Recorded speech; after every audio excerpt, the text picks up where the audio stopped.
Talk the Keki, not in Frieren.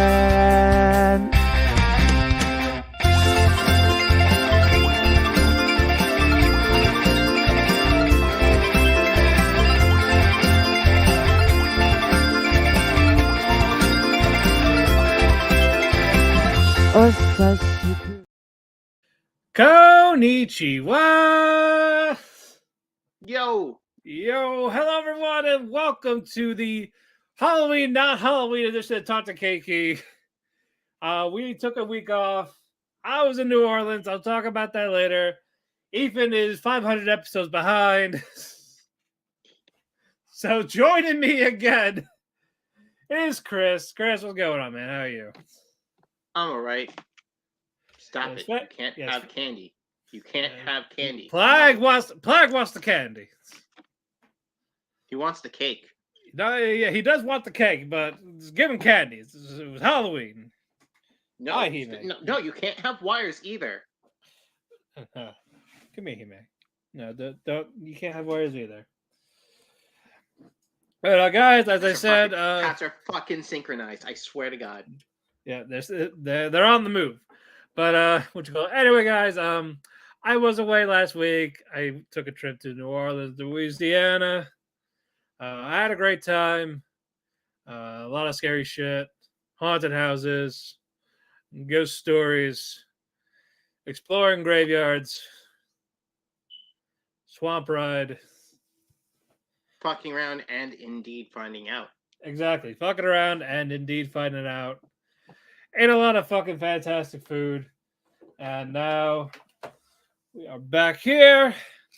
And like I said, since Eva's behind himself, again, he has his own shit. So we're not gonna fault him for that. He has a life too. We all respect that. That's why I appreciate Chris for filling in once again. I did a lot of catching up today. I know. As I said before, I'm still behind. I'm still behind. Oh, on my own shit. Hi, Hime. Yeah, I know you're on camera. I know you want attention. But yeah, I got a lot of shit. I didn't watch anything from today's episodes that aired. I didn't even get a chance to watch Dr. Stone from yesterday. So I had a little bit of catching up as well.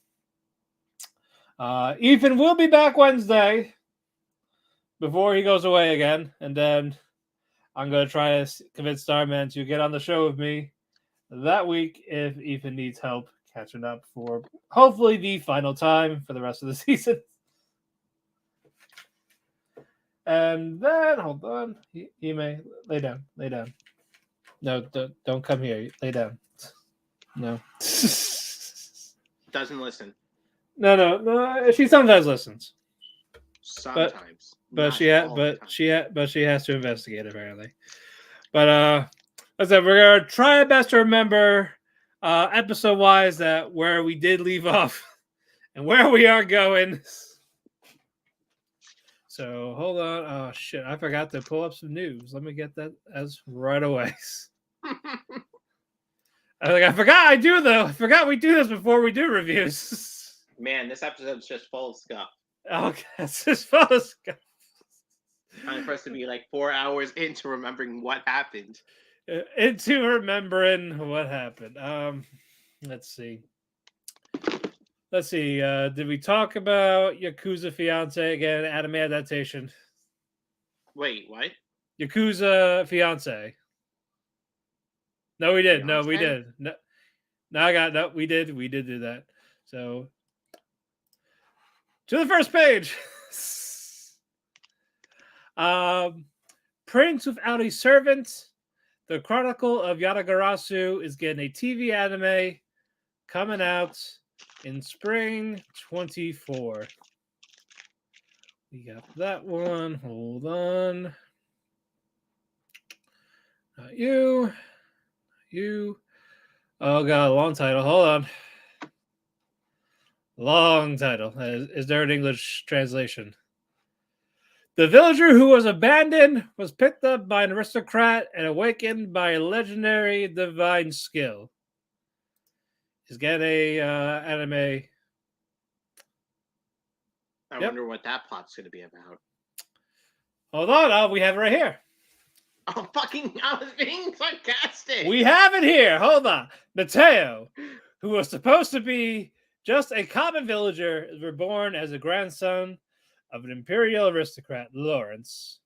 He spends his days being doted on by his powerful grandfather. With his immense magical powers, Mateo rapidly hatches a dragon egg and tames the dragon, naming it Eva.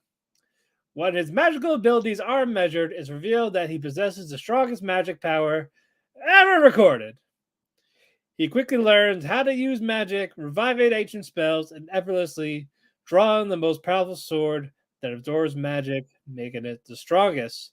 Mateo is also favored by the Emperor he meets, but the Emperor holds a secret. Clever, illustrious, strong, as expected, the life of the most beloved noble, where everything is affirmed, boldly begins. Sounds like boring OP main character who gets Are you away going with to watch? anything. Huh? Are you watching this? Fuck no. Yeah, I'm not either. I already have so much shit in fucking. When is it? 24? Yeah, I No, probably no, already no, have too much shit to watch. there's no release date for it. Well, I probably already have too much shit to I'm gonna be watching. Probably. Gushing over magical girls is 2024 in winter. Sounds based. Okay. Yep. Campfire Cooking in Another World with My Absurd Skill is getting a season 2 officially. So more time for Mappa to abuse their animators and pay them $5. True. Don't worry. They're getting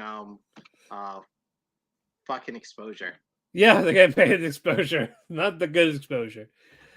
Vampire Dormitory gets a TV anime in 2024. Okay. Manga Chia Hayafuru receives sequel in December. That name sounds familiar. I'm pretty sure I pronounced it wrong. How do you pronounce it? Chi Hayafuru. No, yeah, that's right. Okay. You brat. I Want to Escape from Princess Lessons is getting a TV anime.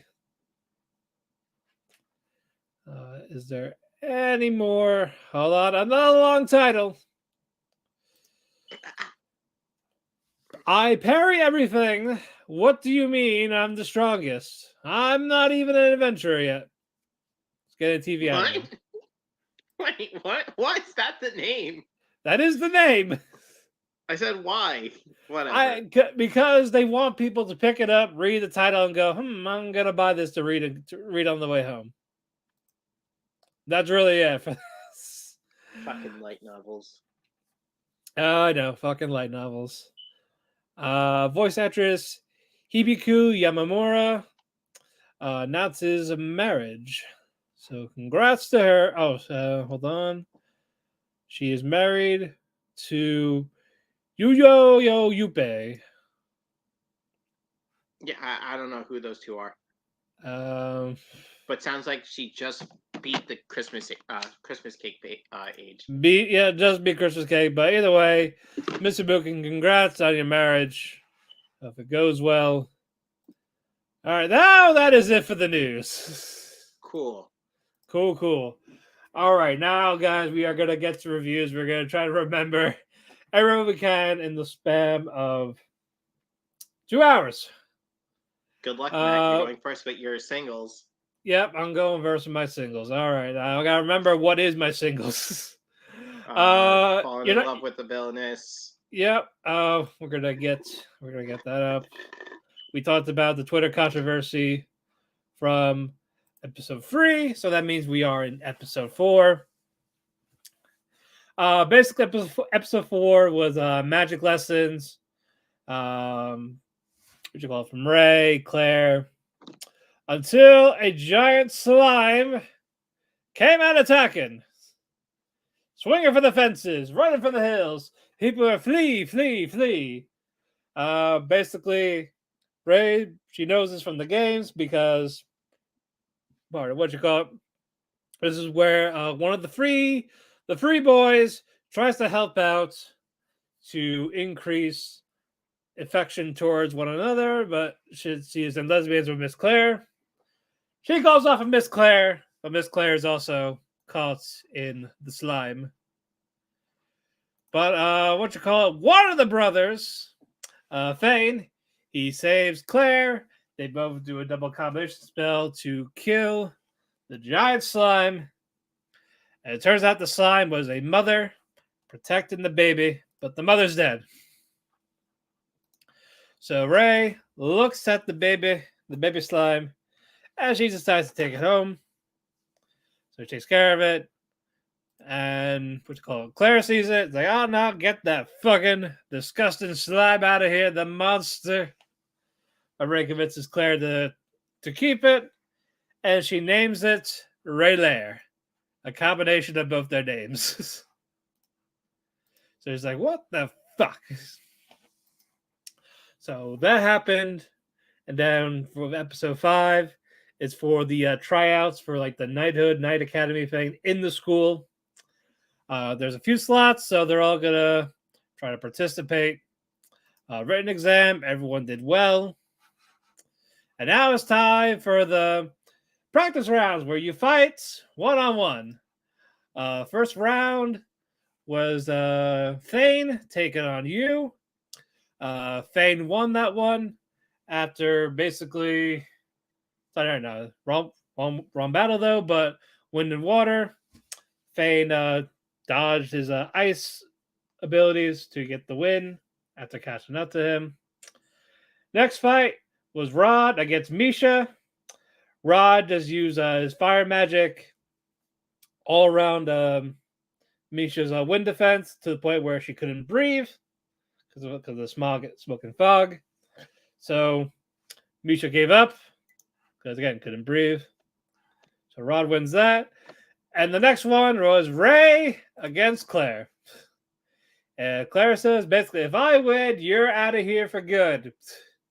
And Claire's like, all right, fine, but I don't want to, but if I'll make you happy. But if I win, you got to do something for me. So Claire shows off her fire magic. And what you call it? Ray has her earth. Ray's using her earth magic for defense. Claire, they're going. Well, Claire's on the attack. Ray's on the defense. Ray has a nice little, really strong earth wall made of a different material that her fire cannot melt. So Claire's like, well, I'm going to use my ultimate attack. So I'm going to go do this. Ray gets out of the way, and she's like, you know what, fine. I'm done fucking around. Makes a giant hole in the bottom of Claire. Falls down the hole. Like, well, can you get up? Like, I can get up. So she makes the hole a little deeper. And what you call it? The princess came in. It's like, just give up, Claire. Like, why am not giving up? Why should I do that? She has 2 attributes, right? She could have used water the entire time. So the whole time, Ray was still toying with Miss Claire. And so that got Claire fucking pissed off. Even the judge is like, all right, yeah, she's not getting out of that hole. All right, Ray wins. So Claire gets pissed. She's like, fine. What do you want? She's like, well, I want the same thing as last time. Just tell me you're never going to give up. Just tell me you're going to do your best. Like, that's it. Like, that's it. Let's do that. She does that. She vows, like, oh, well, I am not going to make this mistake again. I'm going to try harder. And you're going to bow to me, basically. But, yeah, it turns out even if you did lose the match, you still approve for, going to this knighthood, this new nightclub. So Ray, Claire, Misha, you, Rod, and Thane, they all passed. Moving on. But no, this was fun. Very funny with Ray. I like the dynamic Ray and Claire. That was still good. Now I can move on. Did you finish After School Hanako-kun? Yes. Okay, so we'll save Or that. you mean the newest episode? Yeah, that was the last one. Yeah. Yeah. I don't think we've actually ever talked about it besides for No, because I was saving it for some reason. All right.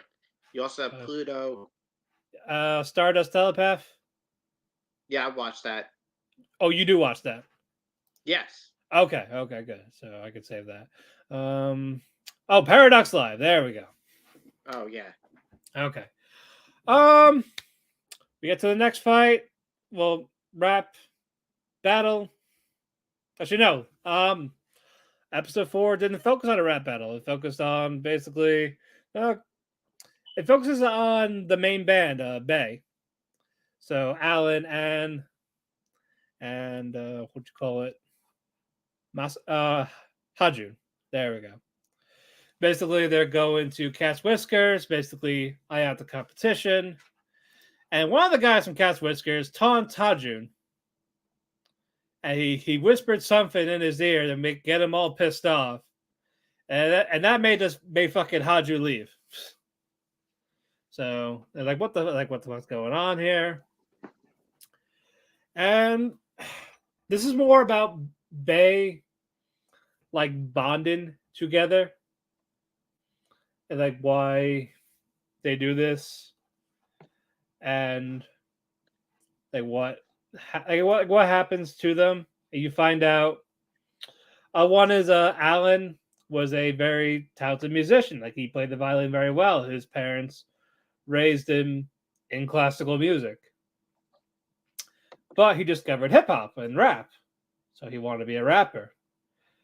And he was like, and he didn't have a job, so he was saving up money for like equipment and stuff.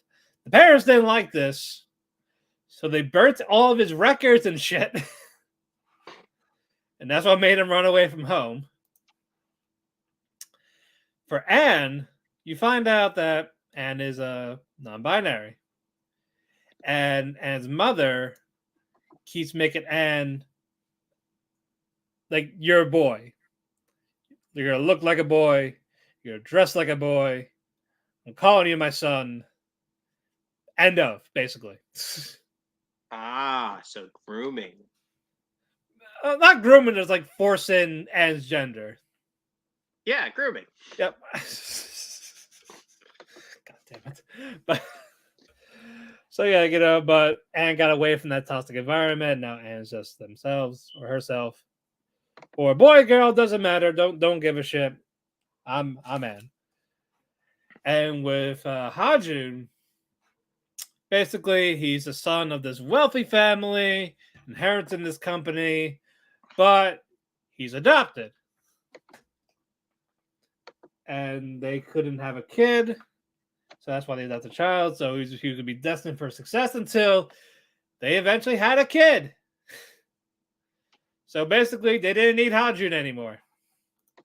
Like, we have a son. He's going to be the heir of the place. You go fuck off somewhere. So that was that. What you call? We had Alan and Hajun talking more after, like how they met. They had nowhere to go. He liked when Haju sang like this random song, like a random beats. And then we get to episode 5. You found out that Cat's Whiskers beat Bay in that round. So now Bay's 1-1, Cat's Whiskers 1-1.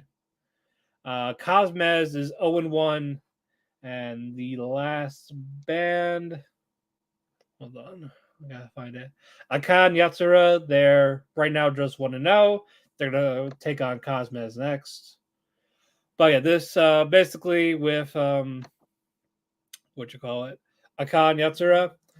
Basically, they're like a mob gangster type of group, and their previous boss, he got assassinated during a raid.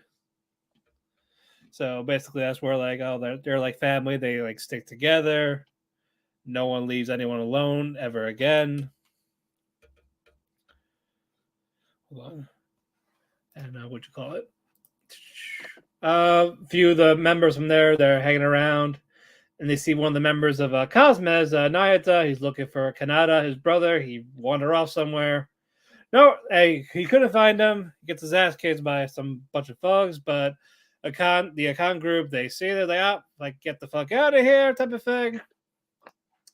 It was mostly, hold on, Iori, I believe.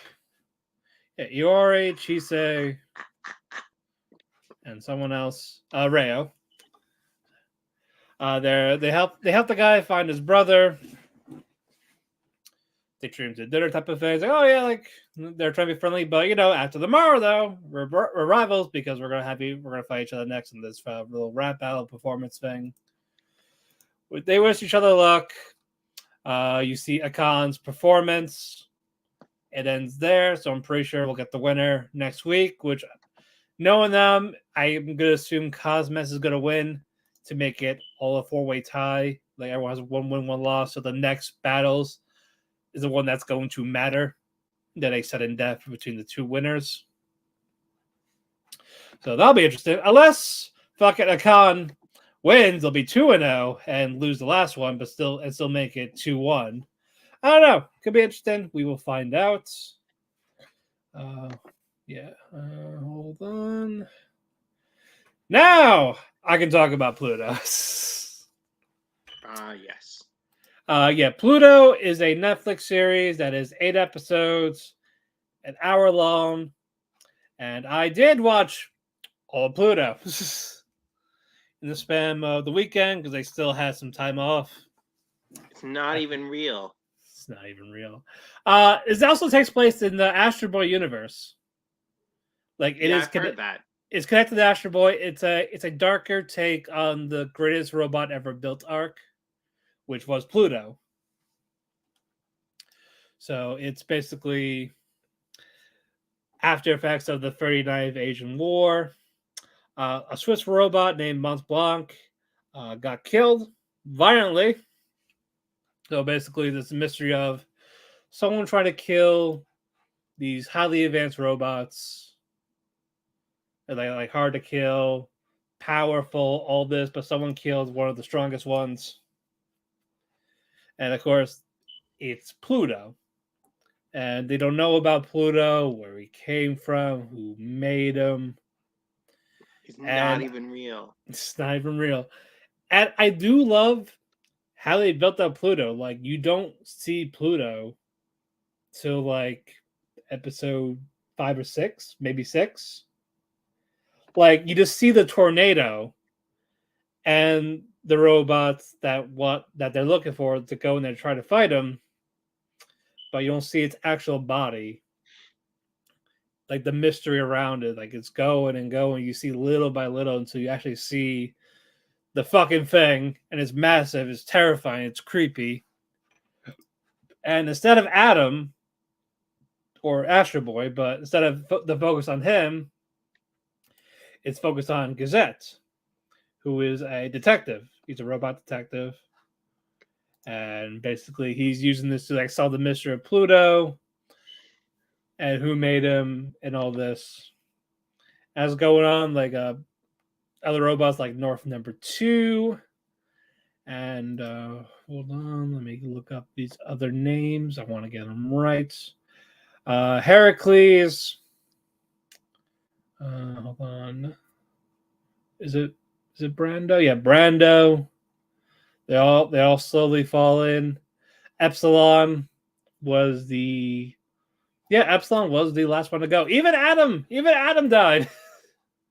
They're in the middle. Yeah, he died, but eventually Adam was the only one that was able to come back to life because of his dad. Yeah, his dad. Yeah, exactly, his dad. He tried to fix him, but he needed they needed to put something in him. Basically, waking up with hatred, despair. Oh, like you need hatred type of thing. Like wake up. And Gazette had that because in this universe in general, robots cannot kill humans, no matter what. Gazette did. And you slowly find out why that happened. And you find like he killed someone's brother that he was assigned to protect. And he killed the brother because this guy, the scumbag, drug dealer, drug addict, takes robot children, kills them, and sells them for parts or whatever.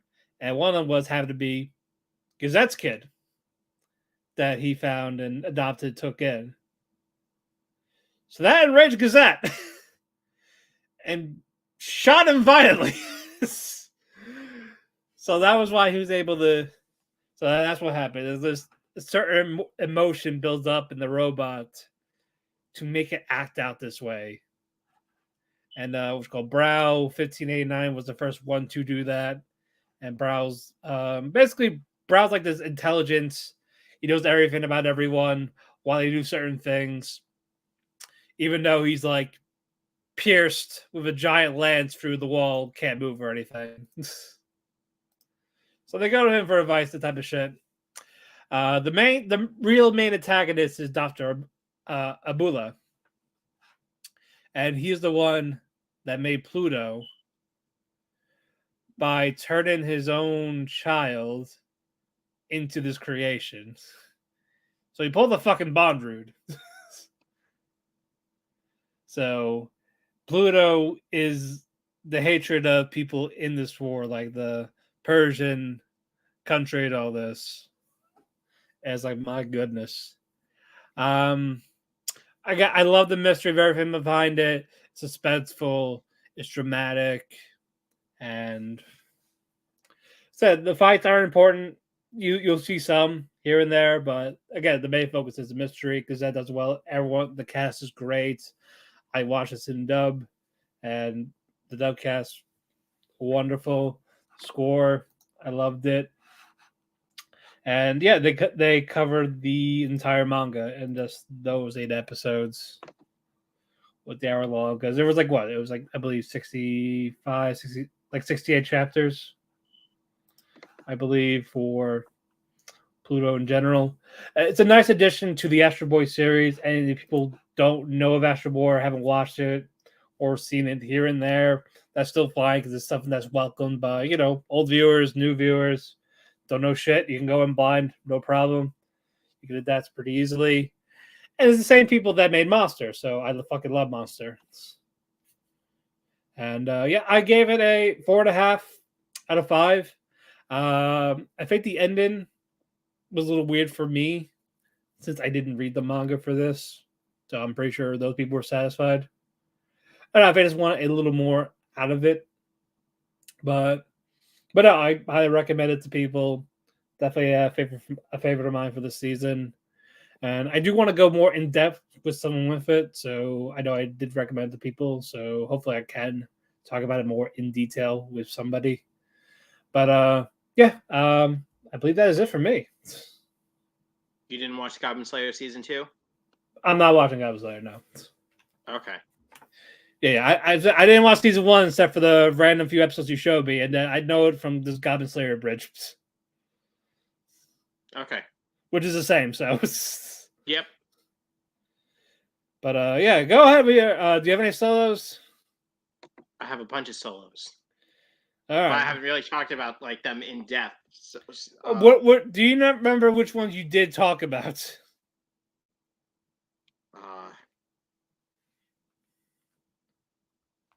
Fuck if I no, not really. Oh my god! But I did. I only gave like brief descriptions of the shows, not like episodes. Oh man. But I am learning that people are calling basic fantasy not isekai. They're calling them native isekai. Why? So that's because it's So you know how isekai it's you go to the fantasy world. Yes, or you get transported to another so you're world. already in the fantasy world instead of just calling it base fantasy because apparently people are just people have started with isekai so much that they decided to just call it that. It's really hilarious. That's really stupid. It is really stupid, but it's really hilarious. It's a fantasy world. It doesn't automatically mean isekai. My goodness, people. Yeah. Oh. All right. So should we just? I mean, if there is anything if there's anything I could talk about, I could talk about the fucking live action Knights of the Zodiac movie, which you should just skip and write it off as another shitty ass live action anime series or Well, anime you know what? movie. You know what? Talk. It is an anime. Talk about it a bit. It's a movie. But it was based on Oh Saint man. Seiya. Okay, so I'm just gonna go off my complaints that I wrote to you like a week ago when I watched it. Okay. Let's see. I know you talked about Sean Bean in it. Sean Bean's in it. He dies. No fucking surprise there. He kills himself. He wanted to get out of the contracts. He wanted to get out of that contract. The story's a mess. They don't follow the basics of the basics. They don't go anything. They only should start off with the Phoenix Knight, who they kept him as evil in the beginning, and they also kept fucking Seiya as the Pegasus. But that's it. There's no one else. They went off with this stupid side plot where Sean Bean's dad, Sean Bean, didn't go around fucking 100 women to get a mini army to protect Sienna.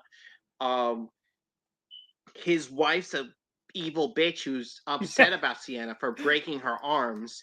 The armors are just fucking hideous, despite them actually being based off of Greek armor. They just don't fit the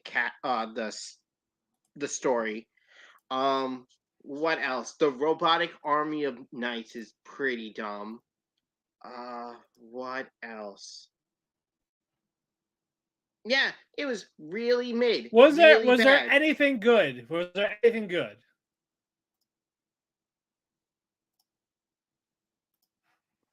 Your silence says no. Yeah, I really can't think of anything good about it. Oh man! Oh, can't. Yeah, I can't. it was really bad. Oh man, I shouldn't be surprised. I mean, if you want to watch it, you can watch until like 3 minutes till the end of the movie's over to hear a title drop. No, thank you. No, thank you. I don't want to ruin. Like none of the the only cool guy in the show was an original character who is basically like the transporter who could kick ass, but like besides him, he only did like his cool action scene like middle of the series or middle of the movie. Let's see. Black guy gets killed in the beginning. That happens. So there's a trope. Well, he doesn't get killed. He gets kidnapped and tortured, which still doesn't like help his case. He was just there to get kidnapped and tortured. Yeah, it was really bad. Oh man, I don't want to ruin Saint Seiya, so I won't watch it. I mean, if you want to ruin Saint Seiya, just read the manga and try to suffer through all the terrible character art. The art just or the characters just look so bad. Big or small heads, big ass eyes.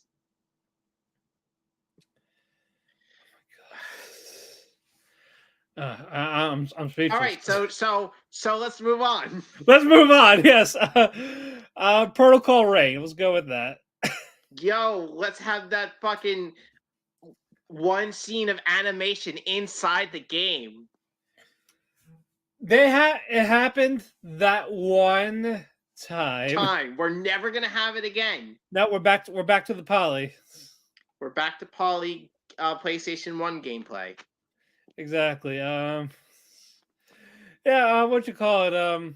Shun discovered that you was the mass player. It's like wants to keep and also Big Bang Infinity, his friend. Oh yeah, that's right. Would you go? But Shun doesn't know that you is still Explosion-kun. They want Explosion-kun, but you know they're not gonna get Explosion-kun. Nope. We got this MMO tournament.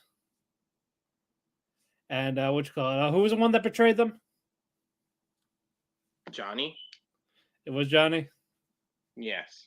And who was the one that gave Shun like that ramen drink thing concoction that he tried to do? You mean the one with the wasabi? I think he was Ace. You're talking about the weird dude, the best player on that team. Yes, I'm trying to figure out what his name is. I don't remember. Let's look. Is it Kaizo Mutsuki? Or is it? Yeah, there's only two. There's only two. There's only two names. They're the only two names on the cast list. Oh. All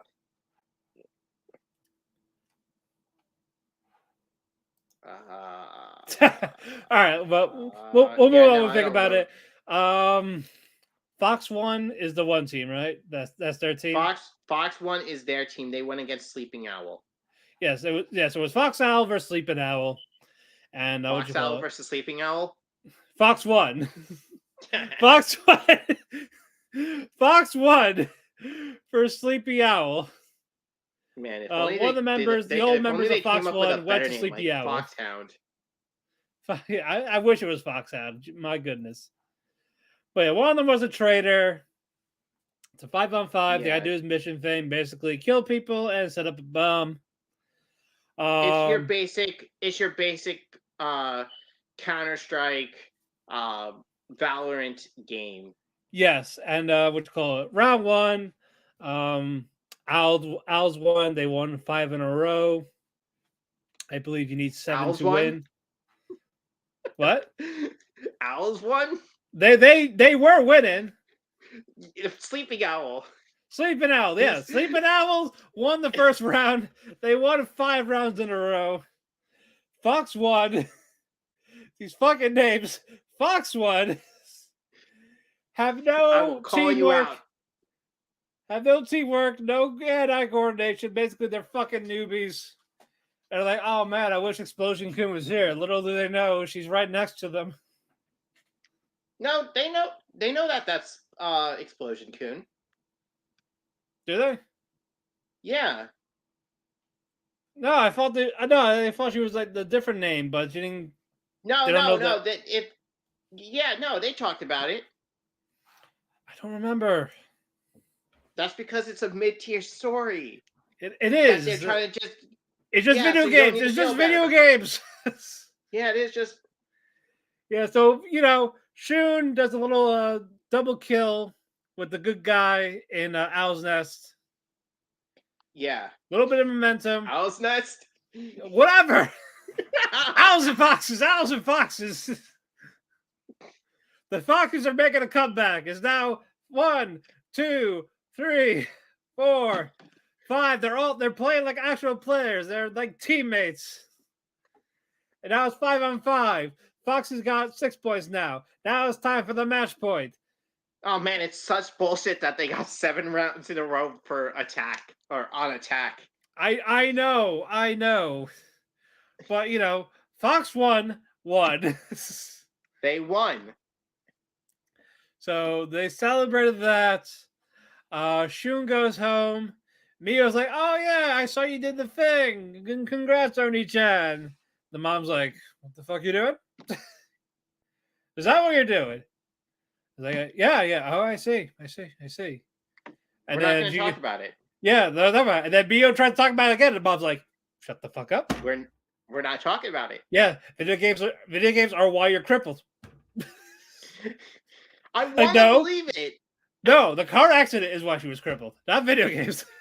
No, I want to believe it was actually the video games. I want to believe that the car accident was a fucking undercover story. Like no. Shun was playing the Switch while driving. Killed the mother, killed the father, crippled the sister, and he's fine. Yep. Oh, and don't forget our final shot of the ace of Sleeping Owl. Yeah, just sitting in his room naked, eating some chicken while watching his match. He wasn't eating the chicken. He was drinking from that pouch from the curry, whatever he has. Yeah, whatever. You're drinking curry. He was drinking curry. Who drinks curry? The same person, the same kind of person who microwaves a banana. God. But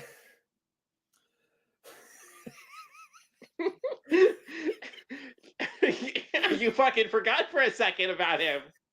oh, like he's just like me.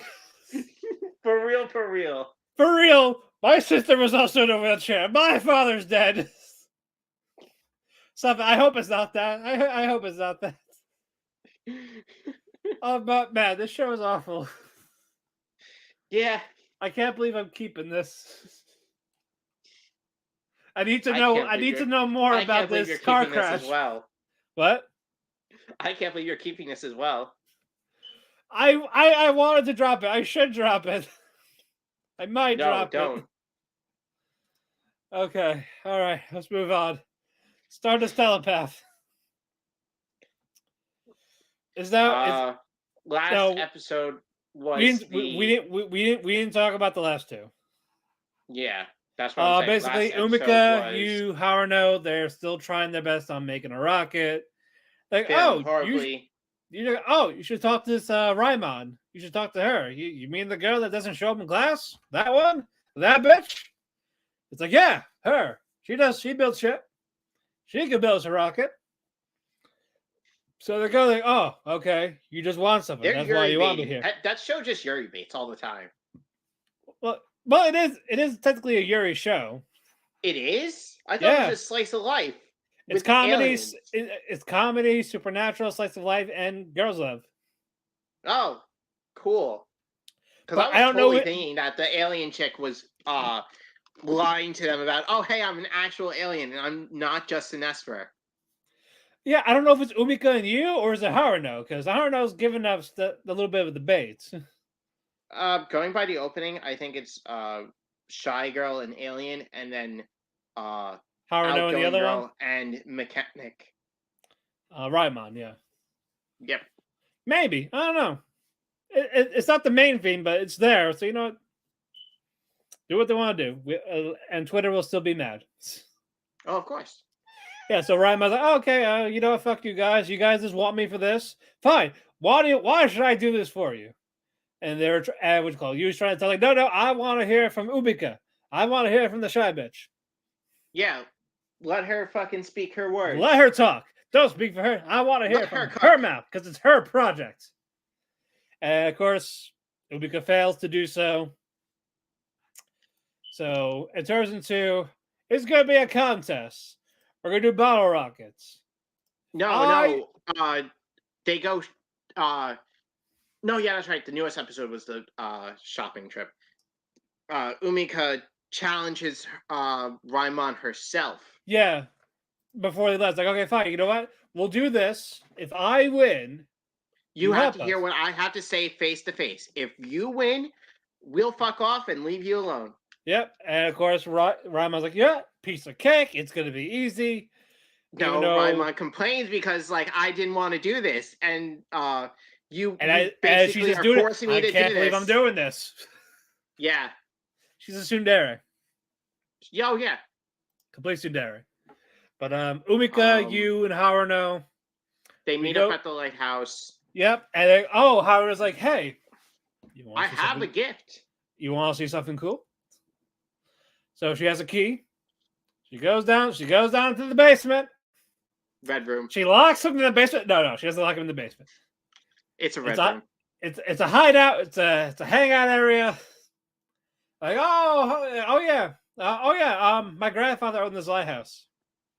Like, what? I was like, well, yeah, but I think he's dead. Yeah, I think he's dead too. He's like, oh yeah, but they left me in charge of it, but I couldn't go down here because I lost the key. And when he told me that she was hanging out at the lighthouse, like, I need to find this key. So you're going to live here. You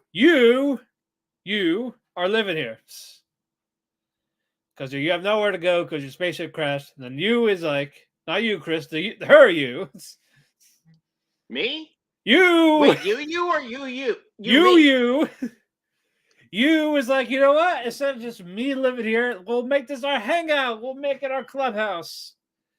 And now it's like, let's go shopping for the rocket so we can beat this tsundere. And of course, you wants bubble tea because weeb. Because boba tea. We Boba need our tea. tapioca. Right. But anyway, they do their shopping. They're hanging out. They're trying to look for bottles, but the ones in the recycling bin are too small. So they see another thing of what you call it. A giant bottles from this girl having them. They want to talk to her, but not you. Umika, she's shy as fuck. She can't talk. And the girl's like, you want them?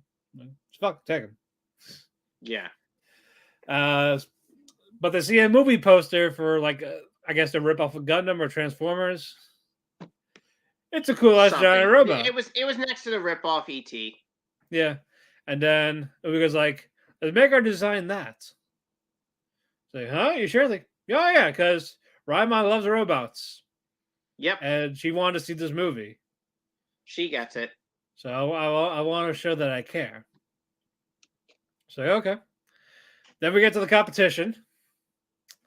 They pull out this rocket. She's like, no, it's not. It's not from that. Can't be. They're not weird. They They're don't like the totally shit. weird, but they're not that weird. They don't like the shit I like.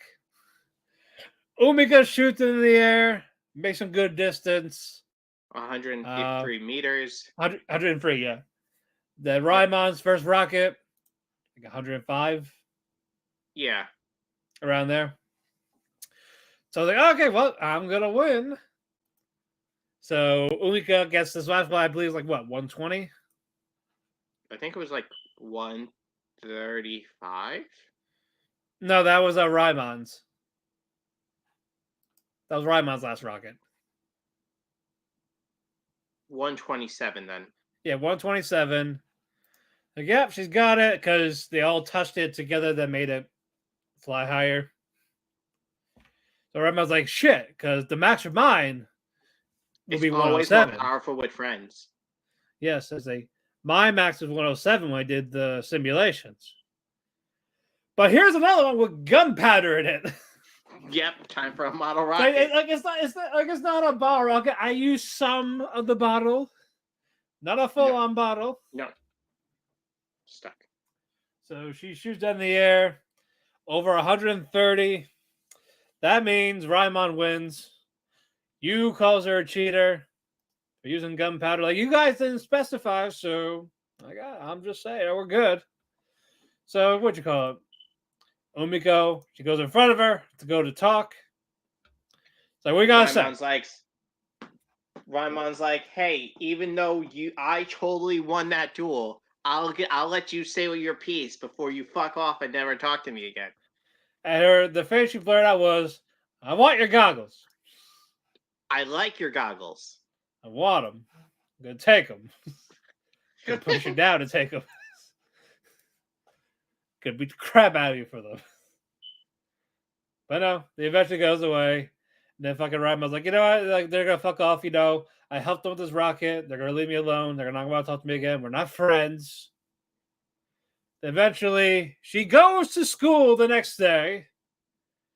And she's like, fine. I'll do it with you. I'll help you build your rocket. And of course, I'll help you blast off.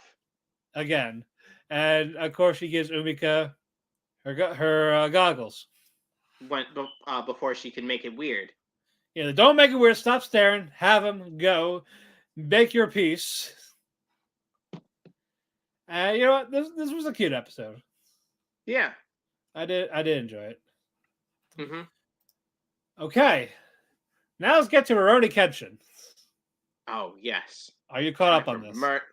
Yes, I am caught up on it. I caught up to everything that you're watching. Okay. Except for Dr. Stone. But well, yeah, I caught up to Dr. Stone. You didn't. I did not. Yeah, I did not have time to.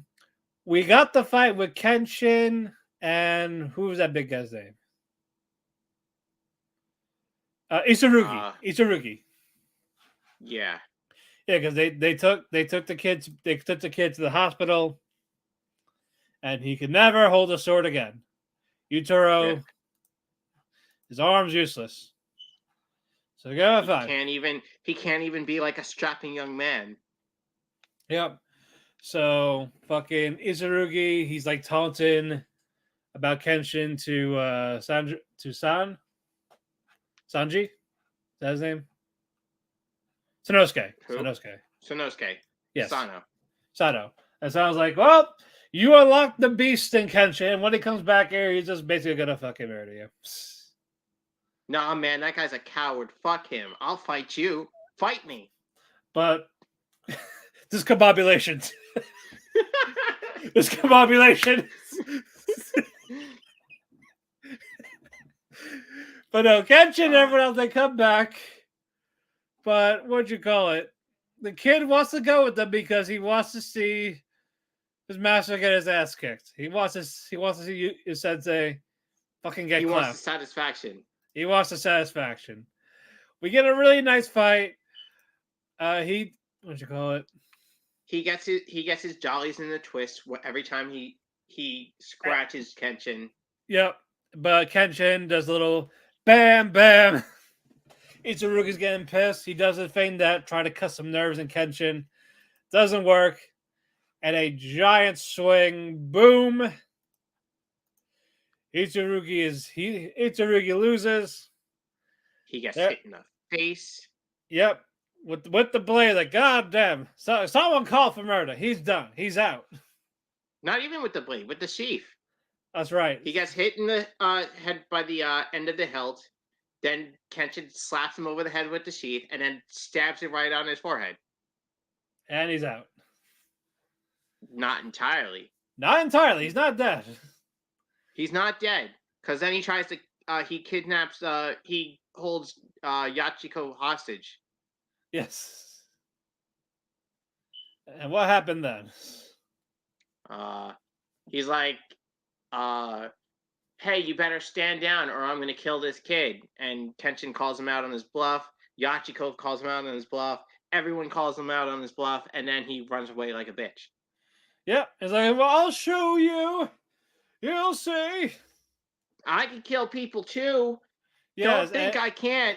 I'm going to attack him head on. Yeah, and what you call it? And he can't even kill an old lady and a yeah, kid. but that's where he breaks down and cries.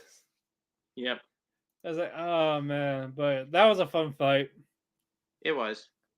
And now the latest episode, we get Katsuhiro. Missing something. What are we missing? Because that part was the after credits scene. What happened before that is kid, not Yachiko, the kid, is leaving to go home with his busted up arm that's never going to be able to hold a sword again. And he's going to try to, like, being rehabbed. Yes, but Yachiko's like, hey, what happened? Weren't you going to fight me? You going to just be a bitch and let your busted up arm stop you from being a sword fighter? I'm going to kick your ass. And they fight. Kid using his crutch while Yachiko using his bamboo sword. And they call each other out and vow to fight again. Yep. It's like, I'm going to get my arm. Right. Basically, I'm going to get my arm fixed. And when I do, I'm going to kick your ass. Even if I can't get my arm fixed, I still got my other arm. Yep. So he's going to train in one arm. Like, I'm going to beat the shit out of you, guy. And then you're going to be sorry. And even if I don't have that other arm, I'm going to be a weirdo and use my sword in my mouth like fucking Zoro. No, if I don't, then I'm just going to use a gun and shoot you. True. Because, they do exist in this world. Yes, now, the Gatling. Yes. Now we get to the next episode with Sanosuke. He's talking a little bit of his old group, his old clan, and how they're almost all dead. The Sekio army. Yep. how they were framed, and there's nothing he can do to save him or bring him back to his former glory. Well, yeah, because he was a kid. Yep. And he's been acting weird lately. Kenshin and Karo, they're following him. So Nosuke recognizes is Katsuhiro. It's like Katsuhiro. His best friend from those days. He does his paintings. Well, His, he inkings. finds a painting of his old teacher, and he realizes, wait, who fucking drew this? Because it has him as a kid and his childhood friend as a kid. Yeah, he's a And then- Nishiki painter. Yep. Yep, and it's like, oh shit, you're alive. I've looked everywhere for you. You know, he didn't. So they catch up. They're reminiscing a bit. And he's also like, so, are you happy? It's like, yeah, I have a good life. I got friends. They do you. Well, I don't. I'm miserable. I want revenge. I want to kill the Meiji government. I'm going to use bombs to blow them up, basically. Time to burn down the establishment. Yep, and you're going to join me. I was like, what? Oh, yeah, you're coming with me, motherfucker. Because I'm going to do this with or without you, and then you're going to feel guilty. Yeah, because I'll die on my own. You, if you come with me, we'll be good. He's like, well, hold on, let me think about it. Like, fuck your friends. I'm your friend. So Sanosuke's like, you know what? I think it over. I'll give an answer before you do it. So what does he decide to do? Throw a party. He treats everyone to eat, drink, try to make Katsuhiro social with people. He's doing his paintings. And then he gets to Kenshin. And he starts drawing Kenshin. So I heard you're a Roni. So what'd you do then? Oh, I was around. I was out west. In the West. Kyoto? Doing stuff. It's like Kyoto? Yeah. Yeah, sort of. Did you kill people? I killed tons of people. I see. It's like, I'm not with them anymore. It's like, so he draws it. There's no face. It's like, I can't see you, the person you. I see your outer shell, but I don't know the man of what you are. What you're hiding behind that scar. Like, so like, oh, well, at least you can tell it was me because you can see the scar at least. But no, it's more if he cannot see the man behind the scar. So everyone's drunk. Everyone's full. Everyone's partied out. Yep. Everyone's asleep. Katsuhiro goes to Sanosuke. He's like, hey, we doing this together? It's like, yeah, we'll do it. He's like apologizing to their unconscious bodies. Like, sorry, I don't expect you guys to understand, but this family was my life. So I'm going to go do this. I might die, but I'm going to go do this. It's been real. And cliffhanger there. So they did handle this well. What you call it? I don't know how they're going to do for the next episode, but I am looking forward to it. Judging by how it's going to end with the Samurai X after this. You know the one. I don't.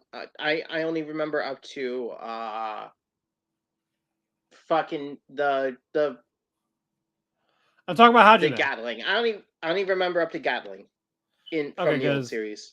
Oh, okay, because I believe I believe they're gonna end it with Hajime. Okay. With how it's going, because there's like what 6 episodes left. Yes. I believe so. Hi, Hime. I know you want attention. You want pets. You cannot lay down in front of me right now. He's going to. She is going to. Yeah. But she's very cute. Stop it, eBay. I know you're on my arm as I'm trying to do this. All right, let's get to After School Hanako-kun. I did talk about this before you, as my first impression type of thing. But what you call it? It is over. Is our next official done series with the Oh wait, 10 there was minute only 5 episodes for this. 4 4? 4. Crazy. Yeah, that's it. Oh, okay, cool. Yeah, This had the younger sister with the moke. No, that was last episode. that was last episode. Hanako has a cold, even though he's a spirit, but he was very happy about it. He's not the only one who had a cold. Everyone was sick. I know. I was like, oh man, I can't wait to tell the others. For some reason, he has to tell them. He felt proud. Yep, and what you call it? Mitsuba was trying to make friends with somebody, wants to be friends with Hanako, but no. Turns out he's friends with Tsukasa or Yugi. Yeah. Doesn't go well because Yugi just wants to fucking cut him. Oh yeah. Because Yugi's a psychopath. True. He's for the manga reason. I gotta pick that up again. It's been a while. I'm like a chapter or 2 behind. I'm like they're doing a school festival thing. I'm like 10 behind. Where is it? I gotta look. I gotta see exactly where I am. But no, fuck Yugi. And then what you call it? Yashiro, she learns about the secrets of the universe, and then life itself is moke. 42. Everything's moke. Oh yeah, that too. Yeah, like everything, no matter what, it's moke. You're a moke when you're born. You're gonna be a moke when you die. It's all moke. Will become one of us. Good. But no, it was a fucking dream. Hanako woke her up, and you found out the moke was fucking with her. Like, knock it off. And then we get this random, I guess, hospital, school, supernatural thing. Oh, where everyone's kids? Everyone was kids. Like, Yashiro was like a dragon. Mitsuba is like some type of creature. And the only people that were normal were Sakura and... Hold on. What's the guy's name that's with her? Yeah, I don't remember. Not Teru. Natsuhiko. Okay. Yeah, like they're the only ones. They're the only ones that were like humanish. Everyone else was like mixed species or something like that, whatever, while kids. And it turns into a little Halloween party. And it was fitted that it ended on Halloween. Yeah. Yashiro breathed fire. Even though she'll never do that in real life. Yeah, again, there was no real plot, no story type of thing. It's just life outside of that. Yeah, it was just filler. I liked it because it's still great to look at. I still love the characters. It's just at the same time, I feel like a waste of time. Yeah. Especially if it's getting rebooted. It's getting rebooted? Why? It's getting a reboot, yeah. There's no season 2, it's a reboot. Why? I don't know. I think they did like the adaptation for season 1 well. I know. But apparently they're going to reboot. It's going to be Mappa, isn't it? Fucking hell. What? It's going to be Mappa, isn't it? I hope not. Oh, man. I'm trying to find out. Is it the same studio? Hold on. No studio. It just says Anime Project Restart. No release date. No what studio's doing it. It's none of that shit. We don't know why they're doing it. They're doing it. But what grade did you give this? Can I give it like a 2? It didn't really leave any impact, and I gave it a 3. I gave it a 2 because I didn't really like. It was cute for what it was, but like it didn't. But it's just like, not necessary. Yeah, it was just not necessary. like fucking Horimiya pieces. I won't stop. I won't stop with that. Can't stop, won't stop, baby. Let's go. All right, moving on. Dark Gathering. Yo. Poor Eiko. Why? In She got to general. experience. She had like the best times. Well, no, before that. Before that. You mean like her almost dying? Yeah, she had the best times. Like No, she got to experience the true horror that main character had to experience. Yeah, what you call it? Kentaro, he's still out of commission, so he needs to rest. And Eiko, you know, her being a yandere, a creep, loving scary shit, is like, maybe this is not a good idea. Maybe I shouldn't do this anymore. Maybe I shouldn't fasten this rotting hand that we found into a toy. Yeah, so Echo, she leaves she leaves the house for a bit. She wants to kind of like discover herself a little bit. Yaoi follows like, I'm gonna come along. Fuck you. I'm tagging along. And they go to a certain gravesite. Do you remember that gravesite? From last week's episode. The gravesite? They went to a headstone. Oh yeah, it was just some random ass headstone Tiara no Masakado. That was that burial mound. Yeah, I don't remember. I'm just reading someone's review ish of it. Okay. But yeah, what's it called? Yaoi gives Eiko the pep talk type of thing. They're all. She reels her back in. She's happy again. Like, all right, I'll help you. What else is going on is she sees a shrine, and God touches her hand. It's like, oh, found you. And now God's getting excited. He senses something powerful at the shrine. He's a happy motherfucker. And then he sees a good old friend of Yayoi's. The spirit Yaoi's looking for. Yep. So it's gonna be fun. They're all gonna interconnect. Back to Yaoi and Eiko. They're now like, let's go look for a house. Let's go look for a good old boarding house for all the graduates. Yep. And it's like, but we don't have the money. Like, oh, I saved up, but there's this website that has like abandoned places for like, up to 1 million yen. I have the 1 million yen. I got it, no problem. But they found the perfect one. Who cares about how I got the money? Just know I have the money. Don't worry about it. Excuse me. But they found the perfect one for $1. 100 yen. Wait, it was 100 yen? Yes. 100 yen. I thought it was 1 million. I thought it was 1 million. No, their budget was 1 million yen. Oh. They found this one house for 100 yen.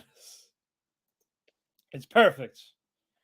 And they do the whole let's go toast.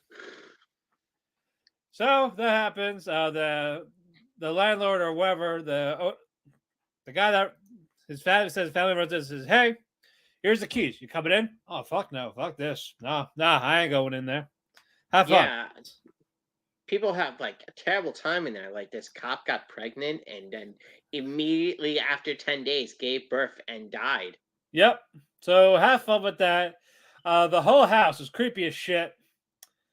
And this is the place apparently they're trying to make childbirth happen. Yep, the good old house of virgin conception. Yep. And of course, one of the babies touched Eiko, meaning now she is pregnant. Holding hands in pregnancy. But no. Oh man, but are we going to go into the backstory of the house? Go ahead, Chris. Oh man, so first we got this good old happy couple, good old happy family of a mom, a dad, and a daughter. One day, when two people fall in love, the dad will push the mom and kill her on accident. this brings despair and grief to the family. Taking the advice of some creepy old dude who will probably never see it again in a wheelchair, the daughter decides to assault the dad until she can get pregnant and perform a ritual to bring about an angel that will take them to heaven or paradise. So they decided to open up their house to rent and then start killing people to sacrifice to this angel. Good times. Good times indeed. But no, what you call it? The baby touches Aiko, and now Aiko's pregnant. So Yaoi gets her out there, gets rid of the Performs baby. an abortion. Yep. And then Yaoi realizes, shit, there's two more. There's two more babies. Yeah, Gotta perform they two had more there was free circumstances where this happened. So they get back in the house. Aiko has a fucking freak out, thinking that she got touched. Belly expands, explodes, thinking she died, but no, it was an illusion. Yaoi tries to calm her down, but Yaoi's gone. Aiko sees the well, gets pushed down the well. It's time for her to get knocked up again. Round two. Also, poor Keitaro, they call him out of shape.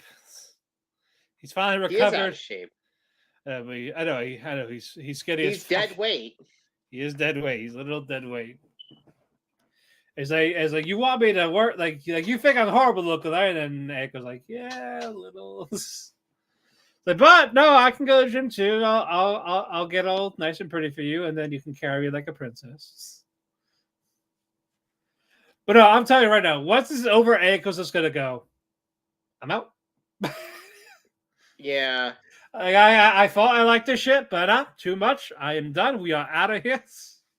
Sorry, Keitaro. Even though I totally dragged you into this, I'm out. See ya, boy. Let's ghost you. Yeah, Oh boy. All right, let's go on to the next one. Girlfriend. It is time for the firework festival. Yes. Or did we talk about the fireworks or no? I don't think so. We did not. Okay, so firework festival. She now is basically that was last week's episode. So no, we didn't. Okay. Yeah, so Shino is telling Saki to basically, hey, you haven't kissed him, you haven't done anything yet, because Nagisa has made more moves than you did, and you dated him first. So this festival, you need to start cooking, bitch. Yeah, you're finally going to be intimate with this motherfucker, this dense motherfucker. Yeah, even though he's like, you need to do this now. It's like, no, I don't want to do it right now. We need to have a mood. Yes, but even though she was about to be in the mood, she's like saying yes, and all of a sudden she just chicken out last minute, like nope. And I'm like, okay, fine. So I will, and she was like, I'll get Nagisa. I'll get her out of the way. You do your favorite Saki. Saki eats all the food in this thing. Rika finally shows up. They ignore Rika. Of course. Let's see.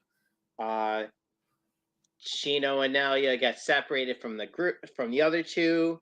And the fireworks are about to begin.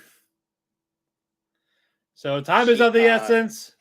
Shino helps a small girl try to find her parents. First, Shino's sandal rips. So Nelia's carrying her.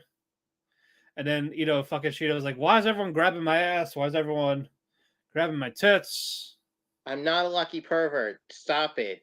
Exactly. Don't throw me into that character trope, even though I totally am. She totally is. But now Noya they both see the girl that lost her mom. So now like, where are you going? You're going the other way. I gotta help out this girl. Fuck my girlfriend. Help out the little girl first. Eventually helps her. Shino stays because she's gotta get her sandal fixed. She's running. Rika sees him. Like, oh, you came back for me. Just ran past her. Like, you son of a bitch! Why can't I think he runs into Nagisa then. No, he talked. No, Rika he has the whole talk with Rika. Yeah, it's like, just look at me. Just pay attention to me. I Like, can't, bitch, because if I do, I'm gonna get the feels, and I can't do that. That made Rika shut up. And I was like, I gotta go. And Rika's like, he notices me. Senpai Time notices to me. attack harder. Time to attack harder. Exactly. And now she's Nagisa. And then Nagisa's basically, you know what? Fuck Saki. Let's just watch the fireworks. Yep. I'm gonna make more moves. I'm sorry, Time to make Saki, more but moves. yeah, like I gotta Nagisa. Yes, exactly. Yeah, that's your girl. That is my girl. Yeah, and then Saki eventually shows up. Like, Saki oh, eventually shows up, tells her to fuck off, and then proceeds to do nothing until the fireworks are over. yeah, and she's like, oh yeah, I forgot I was supposed to be intimate with you. Like, They this then is- get like cheap fireworks from a yeah, convenience before that store. though, Noya goes to like, Saki-chan, do you like it when I two-time you? Just fucking hits him. like, who the fuck asked that? No! We just sat down. Who started the conversation like that? Say, like, of course I fucking don't like you, you idiot. Then they do the cheap fireworks. Now everyone's having fun. Oh my goodness. Noya's a riot. Oh man. Alrighty. Any thoughts on those episodes? They were cute. They were cute. Alright, let's go to Dead Mount Death Play. Yes. Your favorite thing happened. Yes, we have Takumi abuse. Yeah. A lot of Takumi abuse. Episode starts off with Takumi running away from the hideout due to the cops showing up, and Takumi not wanting to deal with Arima, I think that's his name. Yeah. The tan cop who fucked up his entire old gang. Arase? Or Yes, Kozabaru? Arase. Yeah, Kozabaru. Said none of that. Kotabaru is like, hey, we need to talk. I know you're in contact with Kotabuki? Yeah. No, Hosoroki. You're in contact with Hosoroki. You need to tell him he needs to come out of hiding and talk to me. And he's like, I don't fucking know what you're talking about. You should probably read that note that you know about. That you got. Right. Who kidnaps him? Momoya. Momoya kidnaps him. Momoya and Momoya Aragawa and his old boss. The redheaded guy. I'm trying to see the redheaded guy.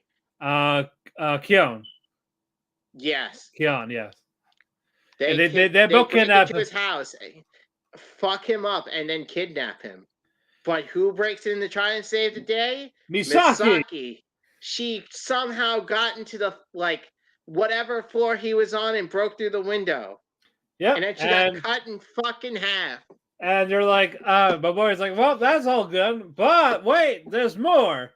On the other side, fucking vampire. Oh, okay. What's on the other side? No, on the other side, what you call it? Is it Izuna, the cousin? No, Sayo. Sayo talks to the corpse god. They said, what'd you do? Oh yeah, I turned into a vampire larva. Oh yeah, because she gave him a bunch of uncut jewels. Yeah, so as the payment. So he used that magic to fix up Misaki's skill tree to turn into a vampire larva. And now she can fly and turn herself into bats. And she can regenerate, yep. And then she fucking starts this big ass fucking chase scene. But eventually they got away. And now's time for more Takumi abuse in this warehouse. Yes. like, tell me what you know, damn it. And then Takeru's like, no, like, like, we know you're a fucking pussy. I may be a huge pussy when it comes to getting hurt, but I don't care if I die, so go fuck yourself. He finally grew a backbone. But thankfully, some person did follow them. Yo Zhao. Yeah, hold on. Is that the real name? Hold on. Zhao Ling? Zhao Yu, yes. Zhao Yulei Yeah. came in. Like, well, I may as well do it. This is all I need to know because you're going to fuck up my owner. The lady I'm protecting. Yeah. So I can't have that. So Zhao Yu gets into a fight with Momoya. And Momoya is fucking quick. Fucking quick with his sword and all this. Zhao Yu is doing his stretchy arm and extendo finger. Well, mostly the extendo finger. Zhao Yu can't really get a hit on him. But someone comes in. Misaki is back. She found this. Misaki is back. And Momoya's like, I killed you. Hold on. I killed you. I cut you in half. Pretty sure you died. I don't know what you're talking about. I got better. So is this when we get to the Flash? Is this when we get the Flash over to the corpse god again? Yes, we go back. Yeah, we go back to Polka, and the fucking pen. He's like, "Hey, I need to make a phone call." Yes, and they stabbed this pigeon with this pen, so they could talk. And it talks to Tsubaki. Yep, he's like, "Hey, you miss me, bitch? We're time for us to have this discussion. You're on the right track, but you can't really find me right now, so you need to go do your own thing. The person who betrayed me is dun dun dun." And then they have this discussion about... Is it Kozabaru? Huh? Is it the guy next to him, Kozabaru? RSA? Yes. No. Ah. Wait, you didn't see today's episode or the newest episode? No, I did. I was like, the real killer is he's behind you. The call's coming from inside the house. No, but they do this stinger where one of his men, I forgot his name, the big brother to the reporter chick, gets a phone call from an unlisted number that he tries to not answer. Who is Kocho is the reporter, right? Yes. Let me see if anyone matches that last name. Nobody matches that last name. Fuck. Hold on. There we go. Characters. Yeah, there's no name found. Data not found.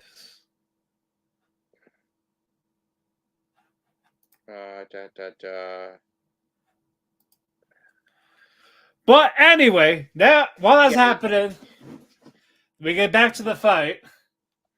Fucking Misaki, she's actually landing some hits at Momoya. But now it's time for Momoya to get serious. Oh, no, you missed one more important part. What? The superintendent of the police district goes into his office. That's right, and Phantom Solitaire. And then the leading man shows up. Yeah, Phantom Solitaire's there. He's like, "Hey guys, guess what? I'm back. You forgot about me?" Yes. And that's when the episode ends, or last week's episode ends. Yeah, that was last week's episode, and this is where they're talking. He's talking to us like, "Oh yeah. What did they talk about?" He pretty much accuses the superintendent of being the mole for the fire-eating bugs. Right. And he's like, "Dude, I'm not the only superintendent here. If I were to try and do this, they would be on my ass instantly." But then he tries to get information out of him, which they didn't show yet. They show that. I'm gonna assume they show that in next episode. They probably will. During the fight with Momoya, we get a little flashback of Misaki. Basically, like, what makes her smile? And we know what makes us. Yeah, it shows her when she was in her foster care. Yeah. And I don't know if they said it outright, but the person she's talking to is a younger Carissa. Yes. Okay, they did tell it? I think they showed her. Yeah, because she has her eye patch from when she lost it in flashback. Right. It's like, so, from Misaki, tell me, what makes you happy? I'll make sure it happens. Killing. I like killing people. I like to kill. I was like, well, go kill. All right, little psychopath. Here's a crowbar. Here's the crowbar. She's got to take pictures of it. Yeah. But yeah, this is where Momoya has the actual Senkai boost. He's faster. They can't hit him. Misaki's like to Xiaoyu. He cuts open his dress skirt to make it like more freeing. And then he makes his sword longer. Yep. So yeah, Misaki goes to Xiaoyu. He's like, hey baby, I got an idea. This is what we're gonna do. You're gonna stab me the moment you get the opportunity to. Just stab me right in the gut and you'll hit him. Yep. So she gets cut in half again, and once she gets cut in half, the opening's there for Xiaoyu to actually stab him. Momoya's out. Momoya is shocked, and the other dude fucked off. Yep, he's like, well, I'm sure he's dead, so I'm gonna go call my friend now. Yep, time to go call my friend. Nanami. And huh? He calls Nanami. What are you doing working overtime? Yes. You can't do that. Yeah, it fucking looks like him a little bit with the glasses, the tie, the hair. Yeah. But yeah, Ranmaru, Go ahead. Oh yeah, that's the guy I was talking about. That's the dude who got the sting, who they were trying to play it off as who he was calling. Okay. It's like, no, hey, you can't call me when I'm at work. Yeah, and he's talking to his sister because she's a reporter. Okay, that's the guy. Okay. Yeah. All right. But another person is trying to make a phone call. A woman trying to call Momoya, his older sister. I forgot her name. The same chick who ripped off Zhao Yu's arms and legs. That's gonna be fun. The Ayakares are a fucked up family.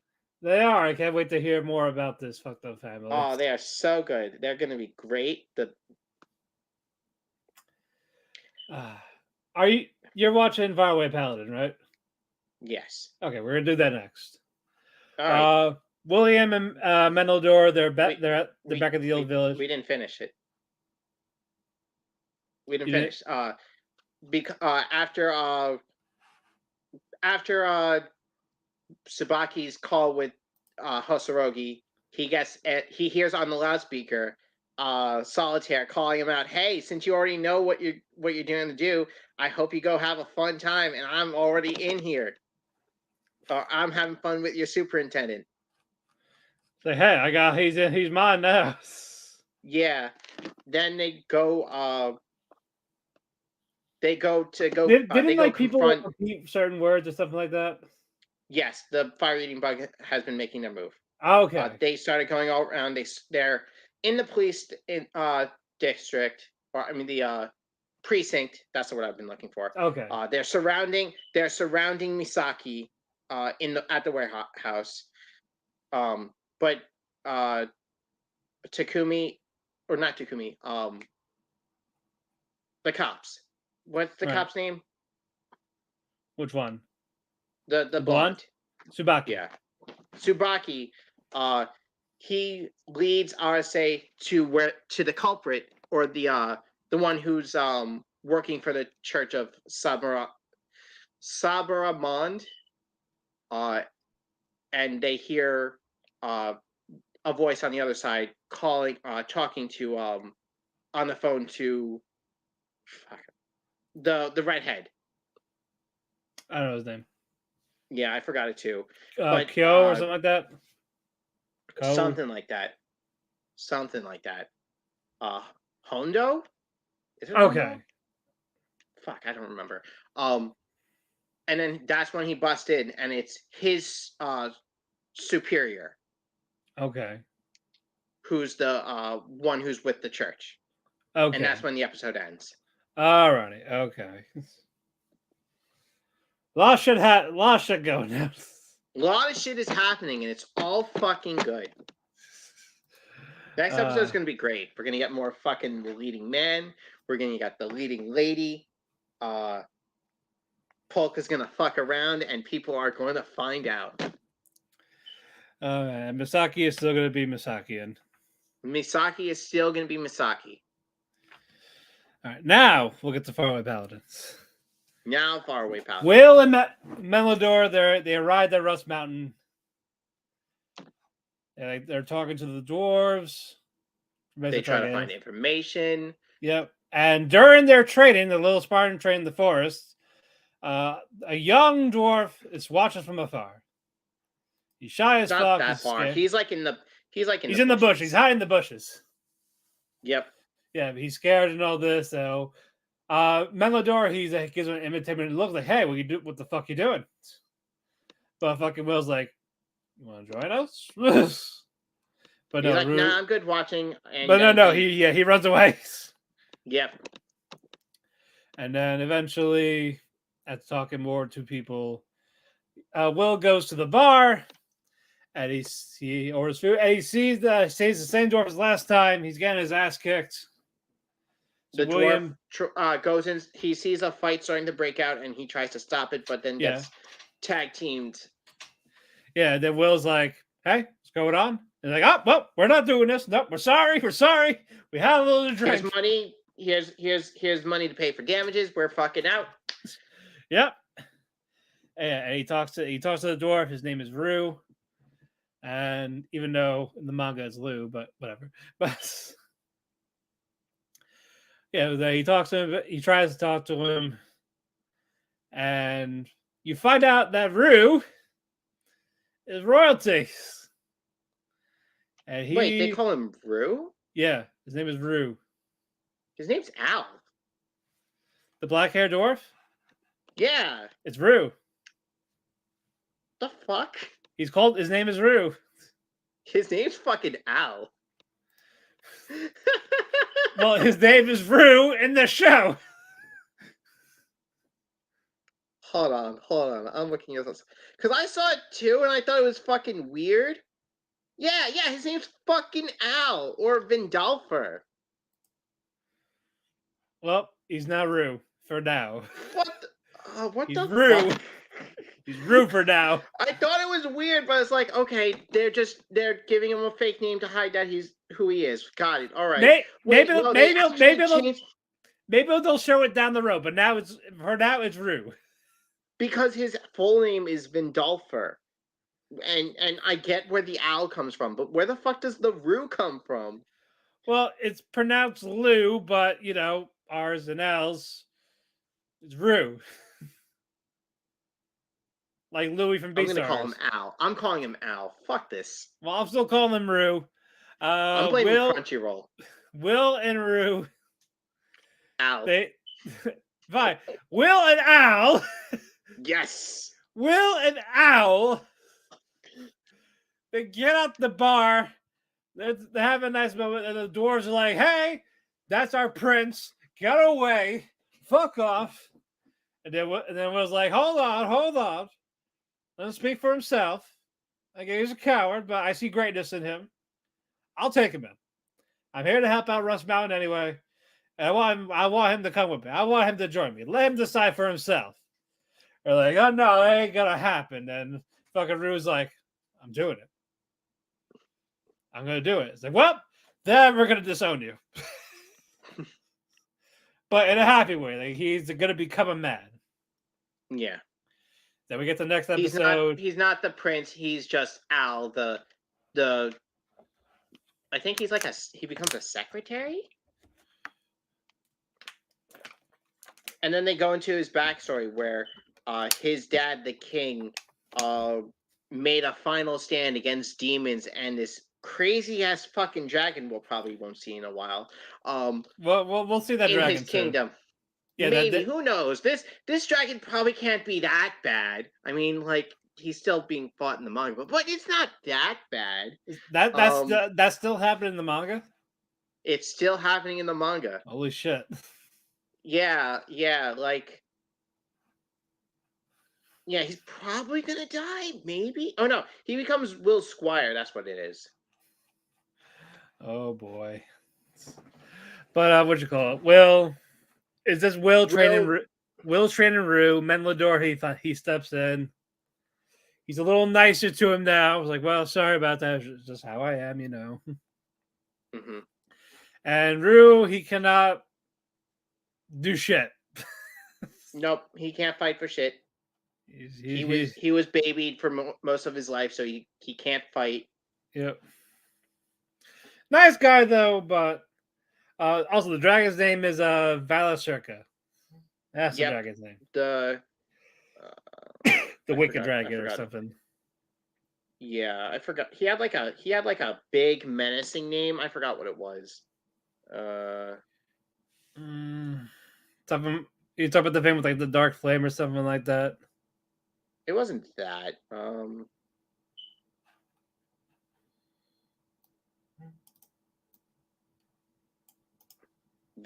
Valsirka. Calamity Sickle. That's what it is. Okay. There we go. But yeah, like I said, these episodes was just basically Will being a mentor to Rue. And he's got a long way to go. Yep. That's all we can get from that. Can't wait to see Al become a man. You'll be done to become a man, and I cannot wait. I can't wait till I can't wait to see his fight animated. It's gonna be so good. Oh, I can't wait to see that then. We got 12 more to go. We got 12 more to go. This is what we have to deal with when we don't have another week. To do 2 episodes. I know. Let's go with Shield Hero. All right, sure. I didn't see today's, but last week. Bitch is back. But before that, now Fumi has to add more to his Lolly Shota harem with the White Tigers. Special. Yep, we got a blind white tiger and a fucking headstrong one. One is full. Siscon. Yeah. Full and Alma. Alma? Yeah, Alta and Alta. Yeah, Alta and Full. Yep. Yeah. So now Fumi has a shit ton of money. And also, the slave owner's uncle is a bit more of a dick, but he's still money hungry like normal. And what you call it?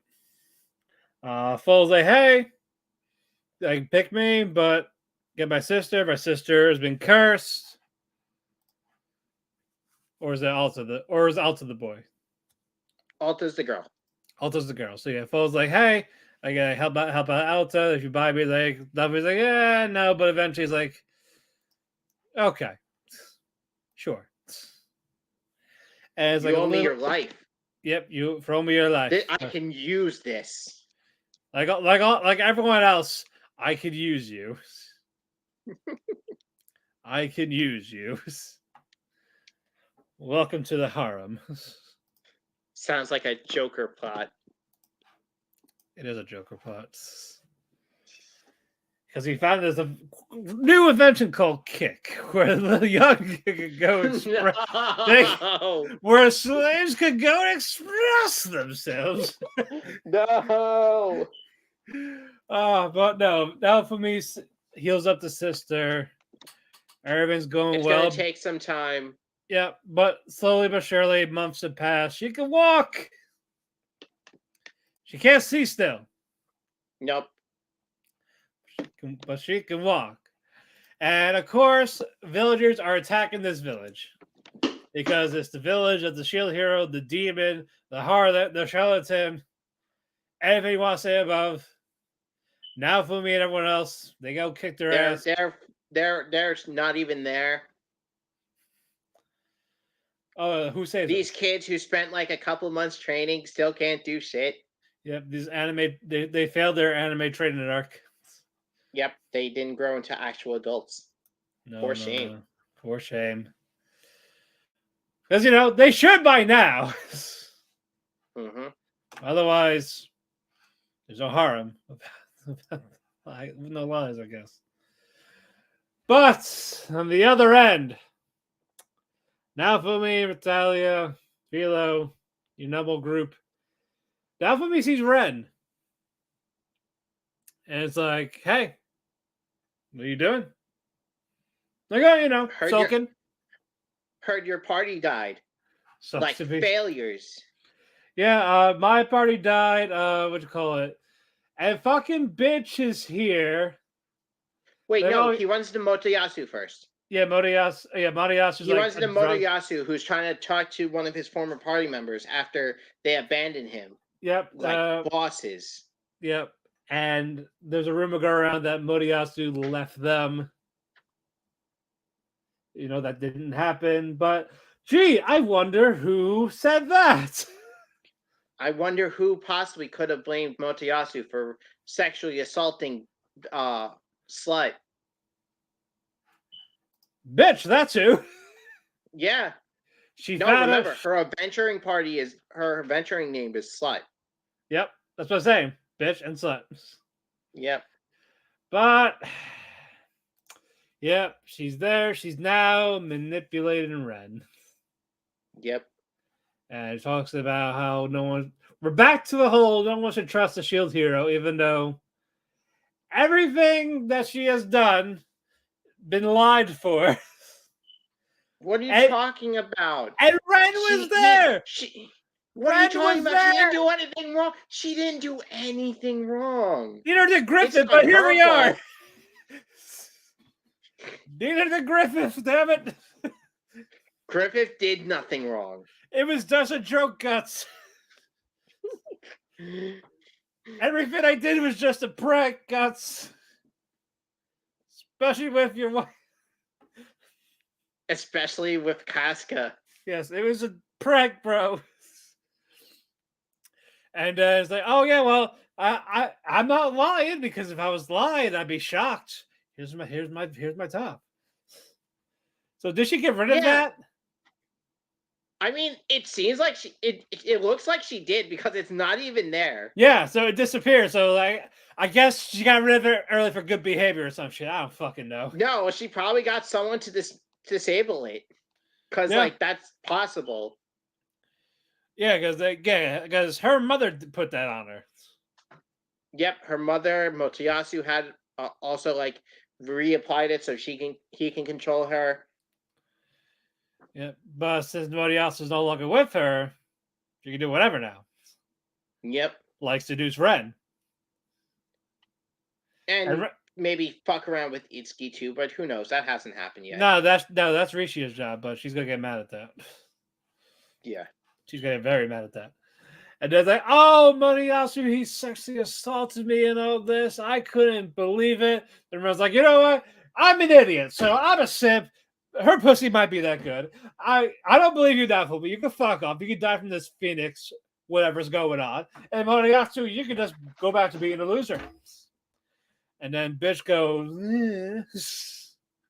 and fucking corrupts Motoyasu to being, oh man, what am I gonna do?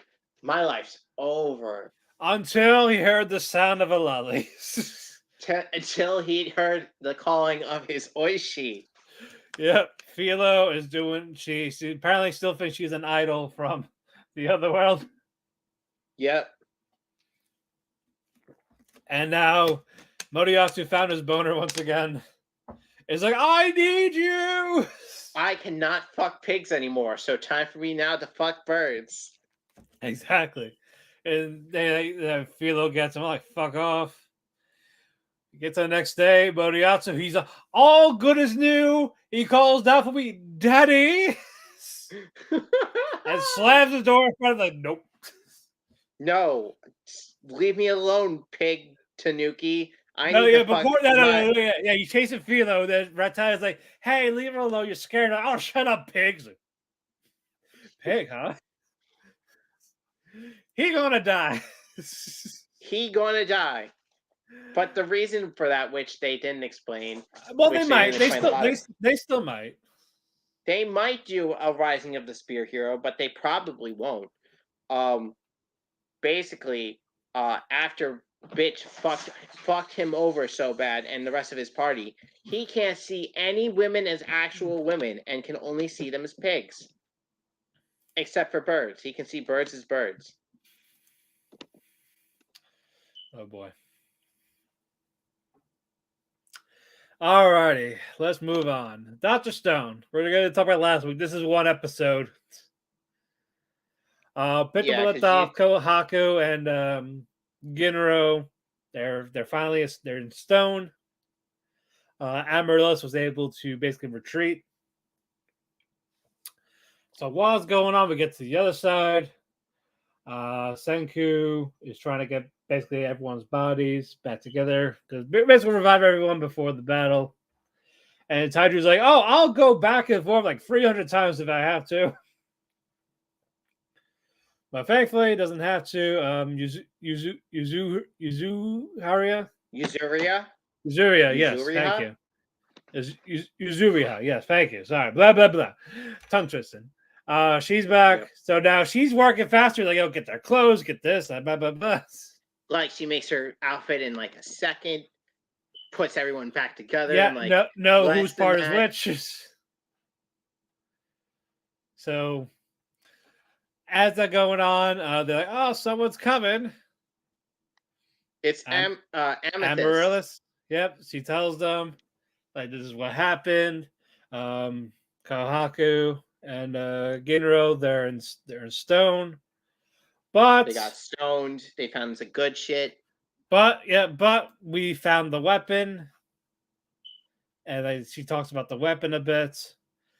But guess who else was there? It's the Wizard of Mose. Mozu. Yeah. Mozu followed them. And they're like, well, he's going to kill them all. But wait, Gad is like, it's time for some reverse psychology. Time to cook. Let me cook. I can fix him. I can fix him. I got it. He did fix him though. He did. That's the problem. He did. With some major bullshitting, Gen's like, hey, why don't we work together to take out fucking Ibarra? Yes, because like, hey, and then because Mo's like, yeah, I don't like him. Yeah, you could totally rule. Why do you need to like let Ibarra rule? It's like because of the fucking petrification device. If I try to do something, the bitch will get me and stone me, and I'm dead. Yeah, but it's like, well, I want the thing gone. What a coincidence! You want it gone. We actually want it. So oh man, so this is what we're gonna do. We're gonna get the thing away from her, then you're gonna give it to me, and you're gonna kill that guy. It's like sure, and then I'm gonna kill you guys after. Deal. Basically. It's like, you know what? That works. Let's do that. Let's do that. You guys, you can kill us after. Yes, after. When nothing. After. Yes, exactly after, because you need us for this. So Tozu, he starts by basically he's in disguise now. Yep, he becomes a vigilante and starts knocking out some of the guards, including the dude with the Anubis mask or helmet. Rather quickly. But man, how do you feel they're doing with this arc manga wise? Because you've also read it like I did. I feel like they're doing a good job. They're not rushing it. No, they're not. Yeah, it will be done. I'm pretty sure. I'm sure they're rushed. It's not like fucking Ryusei. Yeah. But I'm sure they'll rush the last arc, the America arc. That's not even the last arc. But I say like, but I'm sure they'll make them together, like Yeah. 11 episodes each, and then that'd be it. Did you see they were apparently getting extra chapters? We are? I saw a thing though. They're getting a couple extra chapters from like basically immediately after the last chapter. So they're gonna go back in time? Yes. Into the TARDIS. Did you? They're gonna stop with that. Into What the are they TARDIS. gonna do? Go back in time is like, okay, yeah, that's it. We're done. Time to like fix everything. Oh, but what about Kohaku and all of them? They can come with us. It's fine. They're just not That was vaccinated. fuck That's over. all. Oh man, times. Matt, they're just gonna give us some fuck. They're gonna actually just fuck over the world because oh hey, time for us to go back in time. Oh no, we brought back a shit ton of bacteria that have evolved that humans cannot handle. Oh. Time for Coof 2.0. Coof 2.0. You won't be the one who brought it. Oh my god. Anyway. Man, I can't wait to see what happens. Wait, did they come out already? No. Hold on, I'm looking this up. I don't think they came out yet. I don't think they. I think next month. I could be wrong. I'm checking it out. You continue with the episode. Oh no, that was it. The episode's over. All right, that's right. You didn't fucking. Yeah, I didn't watch it. I didn't watch yesterday's. But Yeah. Our dating story. Let's get to this. Maria, she's a new student. Ryuto's getting Vietnam flashbacks. Yep. Like, oh yeah, she rejected me, and now she's pretty, and now she's sitting next to me. And it's like, oh well, okay, fine, sure, whatever. I have a girlfriend now. It's gonna be fine. We're all good. Everything's Time happy. to immediately badmouth my girlfriend. Oh no, this bitch did what? Yeah, that was it. That was it before that. Before that. What you call it? The birthday. Oh yeah, it's a birthday. This is a birthday, right? Yeah, Runa's birthday. It's Runa's birthday. Because Yes. what you call it? From 2 weeks ago. Nikaru is like, hey, you, Ryu, come with me. Oh yeah, time to make it seem like I'm cheating on you, but I'm not actually cheating on you. Oh, and also I'm gonna talk down to you because everyone else fucked over my friend here. Are you gonna fuck over Runa? No, so we man, do. I would never fuck Yeah, over my so girlfriend. I love her so much. Oh yeah, what are you doing for her birthday? It's her birthday? Oh my god, you don't even know her fucking birthday you're dating her. How could you? We haven't even been dating a month. How's that my fault? Like we don't really talk much about any of this. And then she's like, you know what? Fine. Here's what you could do for her birthday. Gives the perfect plan to make a friend feel super happy. Yep, like this. So you're gonna go talk to her, and you're basically gonna say, "Hey, I'm gonna spend the day with you." So before that, fucking Runa goes, "Hey, we gotta talk." This you in the photo with my friend here? What are you doing? You cheated on me because everyone's saying this about you. It's like what? No. She told she just wanted to talk to me. That's all. Like, Anyway, Just you want to talk. Yeah. That's anyway, another word to say fucking. Exactly, and that's high school. Talking in high school means fucking. But Yep. Rude's like, oh yeah, by the way, I want to hang out for your birthday. You want to hang out? I want to hang out. Let's hang out. So they have food and all this to go shopping. There's outfits. Say, oh, you like the pink one or the purple one? Picking out all this. Ryuto is slowly getting comfortable. And Ryuto like, oh shit, I forgot to give you a gift, but the gift was the friends we made along the way. But no, the real gift was a map of the area. So I'll remember as a memento as our special time together. It's like, what? What? Did you fucking loser? What? Like, fine, whatever. Weirdo. But now, Ryuto sees Runa with a guy. He's like, oh shit, here we go. It's gonna happen. Say, hey, Runa, you want to go? I was like, no, I got a boyfriend. What? Who is he? Oh, I can't say. Oh God, you must be bored of him and all this. He must be a total loser. Fuck this Yeah, guy. because he's not bragging about you or anything like that. It's like, no, I actually have a lot of fun with him. We're fine. Everything's cool. Don't believe it. Doubt. So Ryuto's like, oh, she's actually defending me even when I'm not there. I see. It makes me reflect on things. Hey, he's in class. Maria's like, hey, you know this girl's a slut, right? Say, she just from guy to guy like every week. Say, hey, don't badmouth her. Like, why not? Well, listen here, because I'm dating her. I'm dating her. And he's like, what? And everyone else is like, this guy? Hold on. Stop the cap. Stop the cap. And then they're like, and then Maria's like, I can't believe you're dating her. And then Rude's like, did you start those rumors? Yeah. Fuck her. Yeah. Who cares about her? I care about her. Why? Why don't you care about me even though I turned you down? I rejected you. And why are you with her? Then Rude is like, hey, you're going to come with me. We're not having this. And you find out the reveal of the sisters. They are twin sisters. They are fraternal twin sisters. Fraternal twin sisters. And Rude's like, oh yeah, I was going to tell you, but didn't know when to tell you. What would you call it?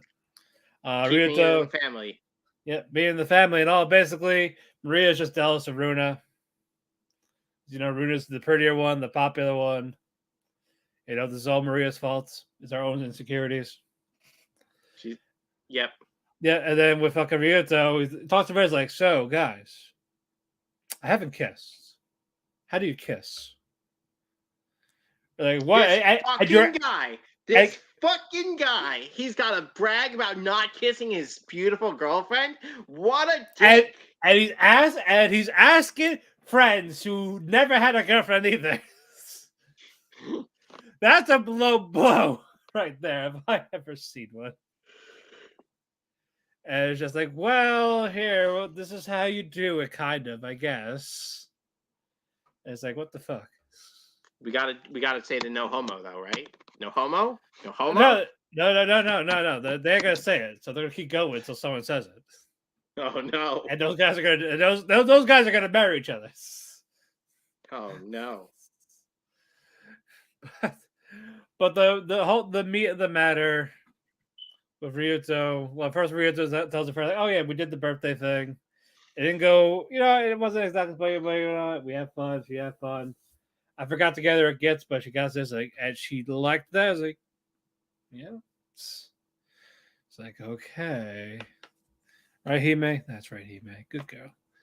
So Maria's like, you know what? I'm going to ruin her life.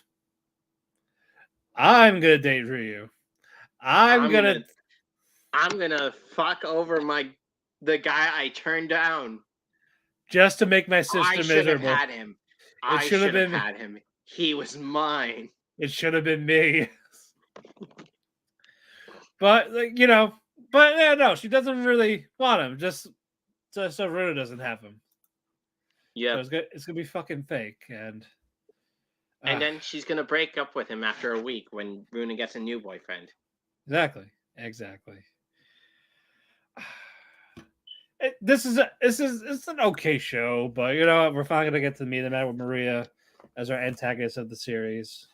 As I told you before, I'm hyped for the show now. I have new life for it because of the fucking ending is made by Aaliyah, and that's fucking awesome. Good. That's right. You did mention it in the group chat. Check out Aaliyah. They are an awesome band. Look up Kakarenbo. That is their best song that I know of so far. They also have like a bunch of other good songs, but Kakarenbo is number one. Nice. I'll definitely look that up. I will send it to you right now. All right, send it to me, and I will listen to it later. Cool.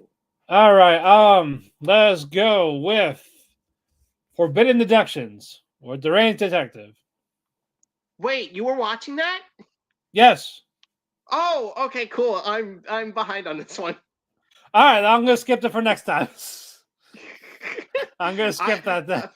In the like list of things you said I needed to catch up on, that was not in them. So I did not watch that. As I thought you watched it all.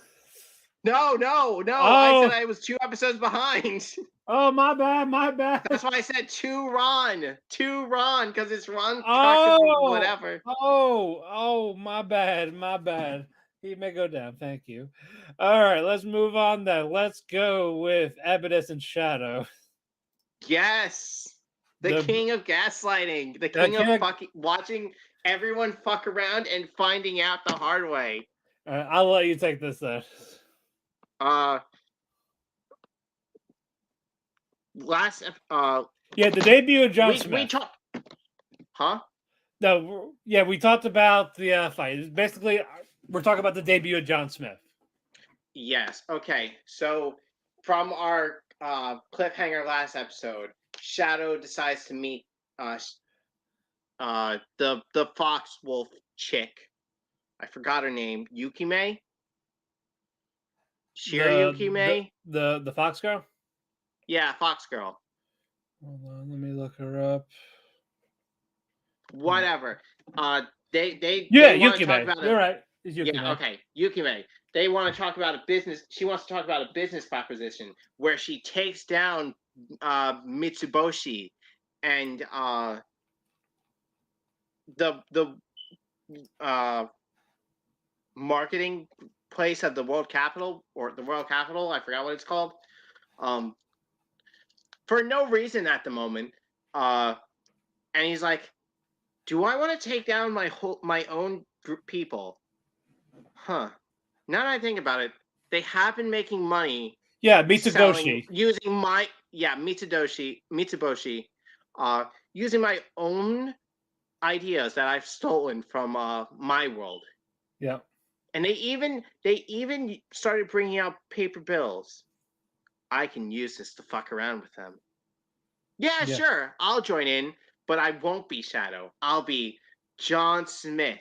And the most common name. The most common name used for dead people.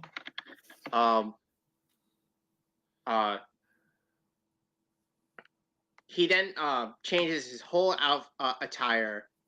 I think a new VA voices it too. Maybe I probably. Let's look it up. But as he's like explaining, okay, so this is how we're going to take him down. We're going to counterfeit money. Yep. Do you know why we're going to counterfeit money? It's because we're not going to counterfeit their Mitsudoshi bills. We're going to counterfeit the basic ass bills that try to copy Mitsudoshi's money. Right. And half of this was Delta's ass. Oh yeah, of course. Yeah, going piggyback riding on Sid because she's a fucking puppy. Like, hey, let's go hunting. You're talking about when he's just chilling, when he's eating. Yeah, he's having ramen. Yeah, and feeds her dog Delta some. Yeah. Fuck! I didn't realize that both John Smith and Mundane Man had different voice actors. Yeah. That's fucking hilarious. Yeah, this is how we are. Oh man, do they? Oh yeah, that's right. The Monday Man revealed himself as Shadow. That's right. I feel like I'm like, hey, what? I feel like, whatever happened to that mundane guy? He just disappeared. He was so mundane, but he was like just a man. I don't know. Was he just a mundane man? Maybe he'll lift boulders. Maybe he'll go take his son out lifting boulders. He hates Mondays. But yeah, they were doing the plan with the counterfeit money. The cult is sending in these high class assassins to take out Mitsudoshi because they're making more money than them. And we can't have that now, can we? Nope. Delta kills her brother. Yep, it's like, oh yeah, they're weak as shit. Yeah, don't worry. My dad's the head of the clan. We find out her name's Sarah. Yeah. Her dad's the head of the clan, and he basically did the thing that Sean Bean should have done in the Knights of the Zodiac movie and fucked 100 chicks to make an army. It's like, hey, I should meet you and my dad, so you can fuck me.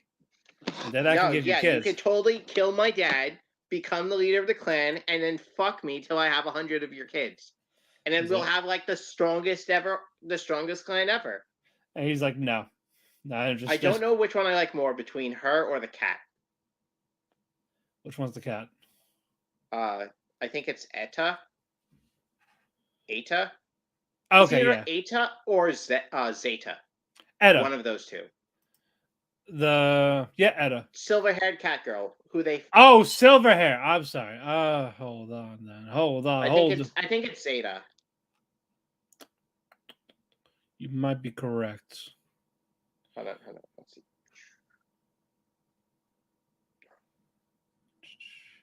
Yeah, Etta is the.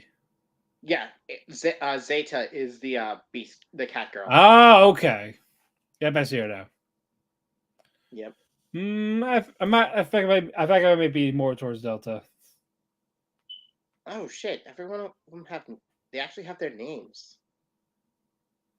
Yes. Or is that just? Oh no. But that was more or less the previous week. Now this week, we get more John Smith. But before that, we see Alpha, her company, the other Shadow Garden girls. Yeah. When Alpha gets told, "Hey, someone's fucking up." Gamma's the one who owns Mitsugoshi. Oh, Mitsugoshi, not Doshi. Mitsugoshi, yes. Yeah. But yeah, they're talking to Alpha, like, "Oh yeah, by the way, Alpha, someone's fucking with our money. Someone's counterfeiting our bill, or not our bills, but like the bills of the people we're with. No, the people we're against. Yeah. It's like, that's not good. That's gonna fuck us over. Yeah. We can't have that. We gotta let them know so that they can fix their own fuck ups. It's like, well, what do you want me to do about it? Like, go there, obviously. But what you call it? John Smith and Yukime, they're having a conversation about the quality of the counterfeit bills. One says it is, the other says it is not. They can't agree. They can't seem to agree on anything. So that's it's kind of annoying. I think this is twice now that this happened between them. Is it not? They said the opposite. Yeah, because he's trying to he tries to point out that he can tell which one's the fake. Right. Right? And he's fucking wrong. He is fucking wrong. Yeah, who was the other guy that we saw? You're talking about the number one of the Clovers, or are you talking about the guy with the one eye? Oh, the dude who fucked over Yukime. Zanza's Sarah's brother. Nakana. Also, it is Kana. Geton. Yep. Okay. Very good. But yeah, we see him a little bit. He's now told about the counterfeit money, even though he has one eye. Yep. He's told that they go into discussion about how no, they already found out about the counterfeit money, but we haven't even started that plan yet. Yep. Implying that they were originally going to circulate their own counterfeit bills in order to crash Mitsugoshi's bills and try to recuperate some of the money that the cult lost. Right. But it's backfiring on them terribly. And to send in more of the Clovers to take out Mitsugoshi.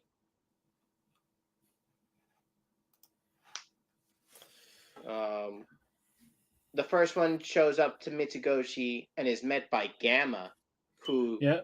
or Gamma says, "Don't worry, guys, I can handle this." That's and everyone's right. super worried because she's a huge fucking klutz. Yep. You know, she's like doing her little fancy, like, take that and that and that and that.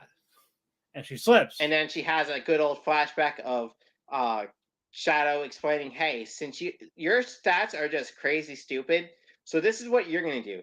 You're just gonna pour all your magical power into your weapon and just go crazy." Go kamikaze. Yeah. Like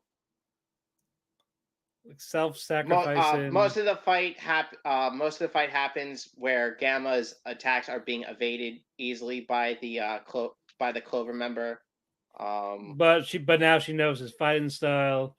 But it doesn't matter because she can't do shit. She still can't hit.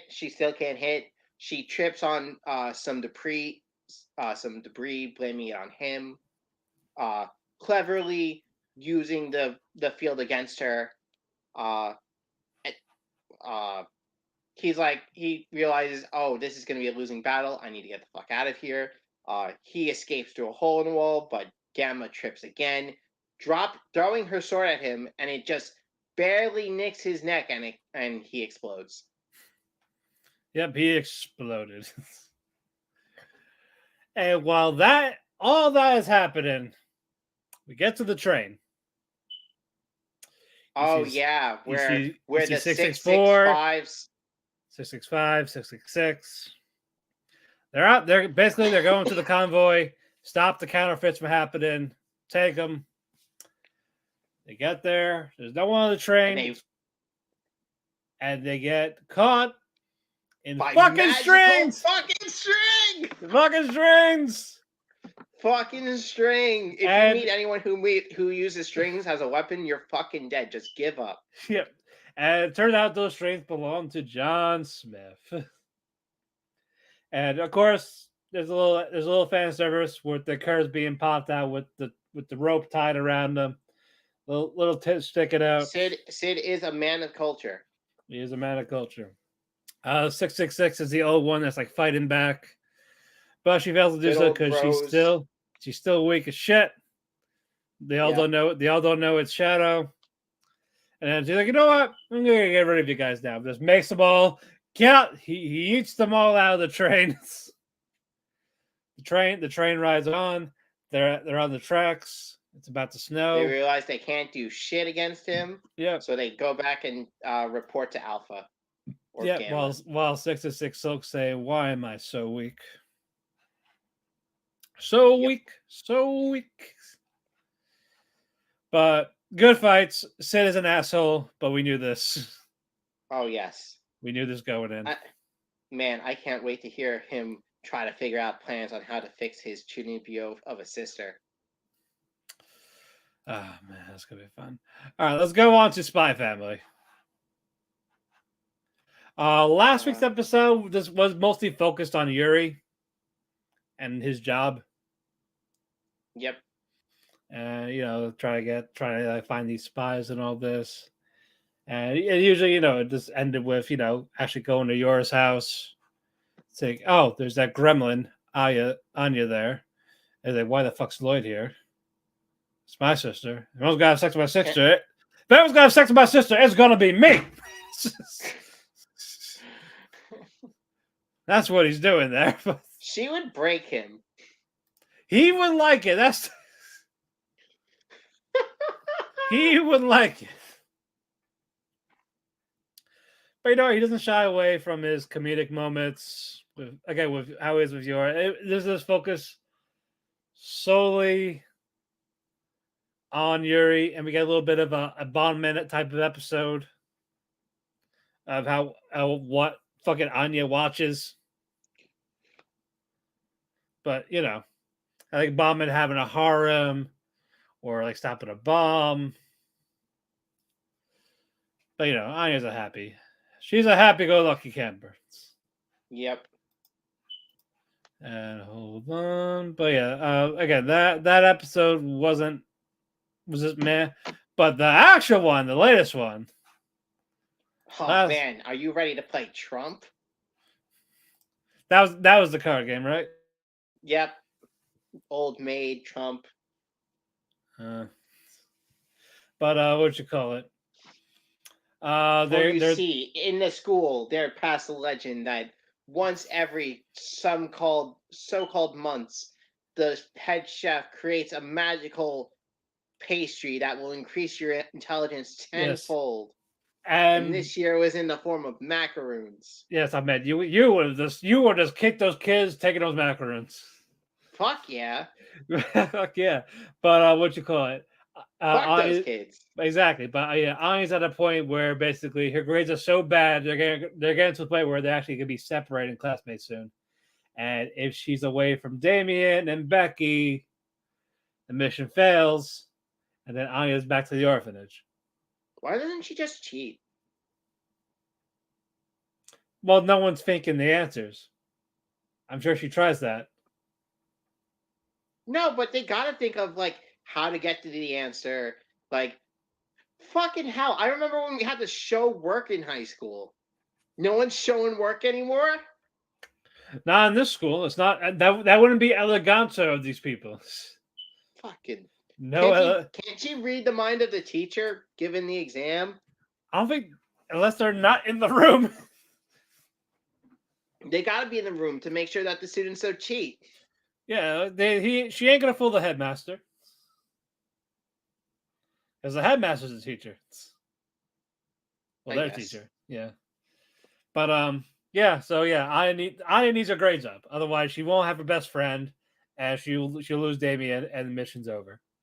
Okay. Yeah, she definitely can't lose Damien for any reason other than for the mission. Getting rid of a ship. So they're all getting there. There's 4 macaroons. There's a pack of 4 macaroons.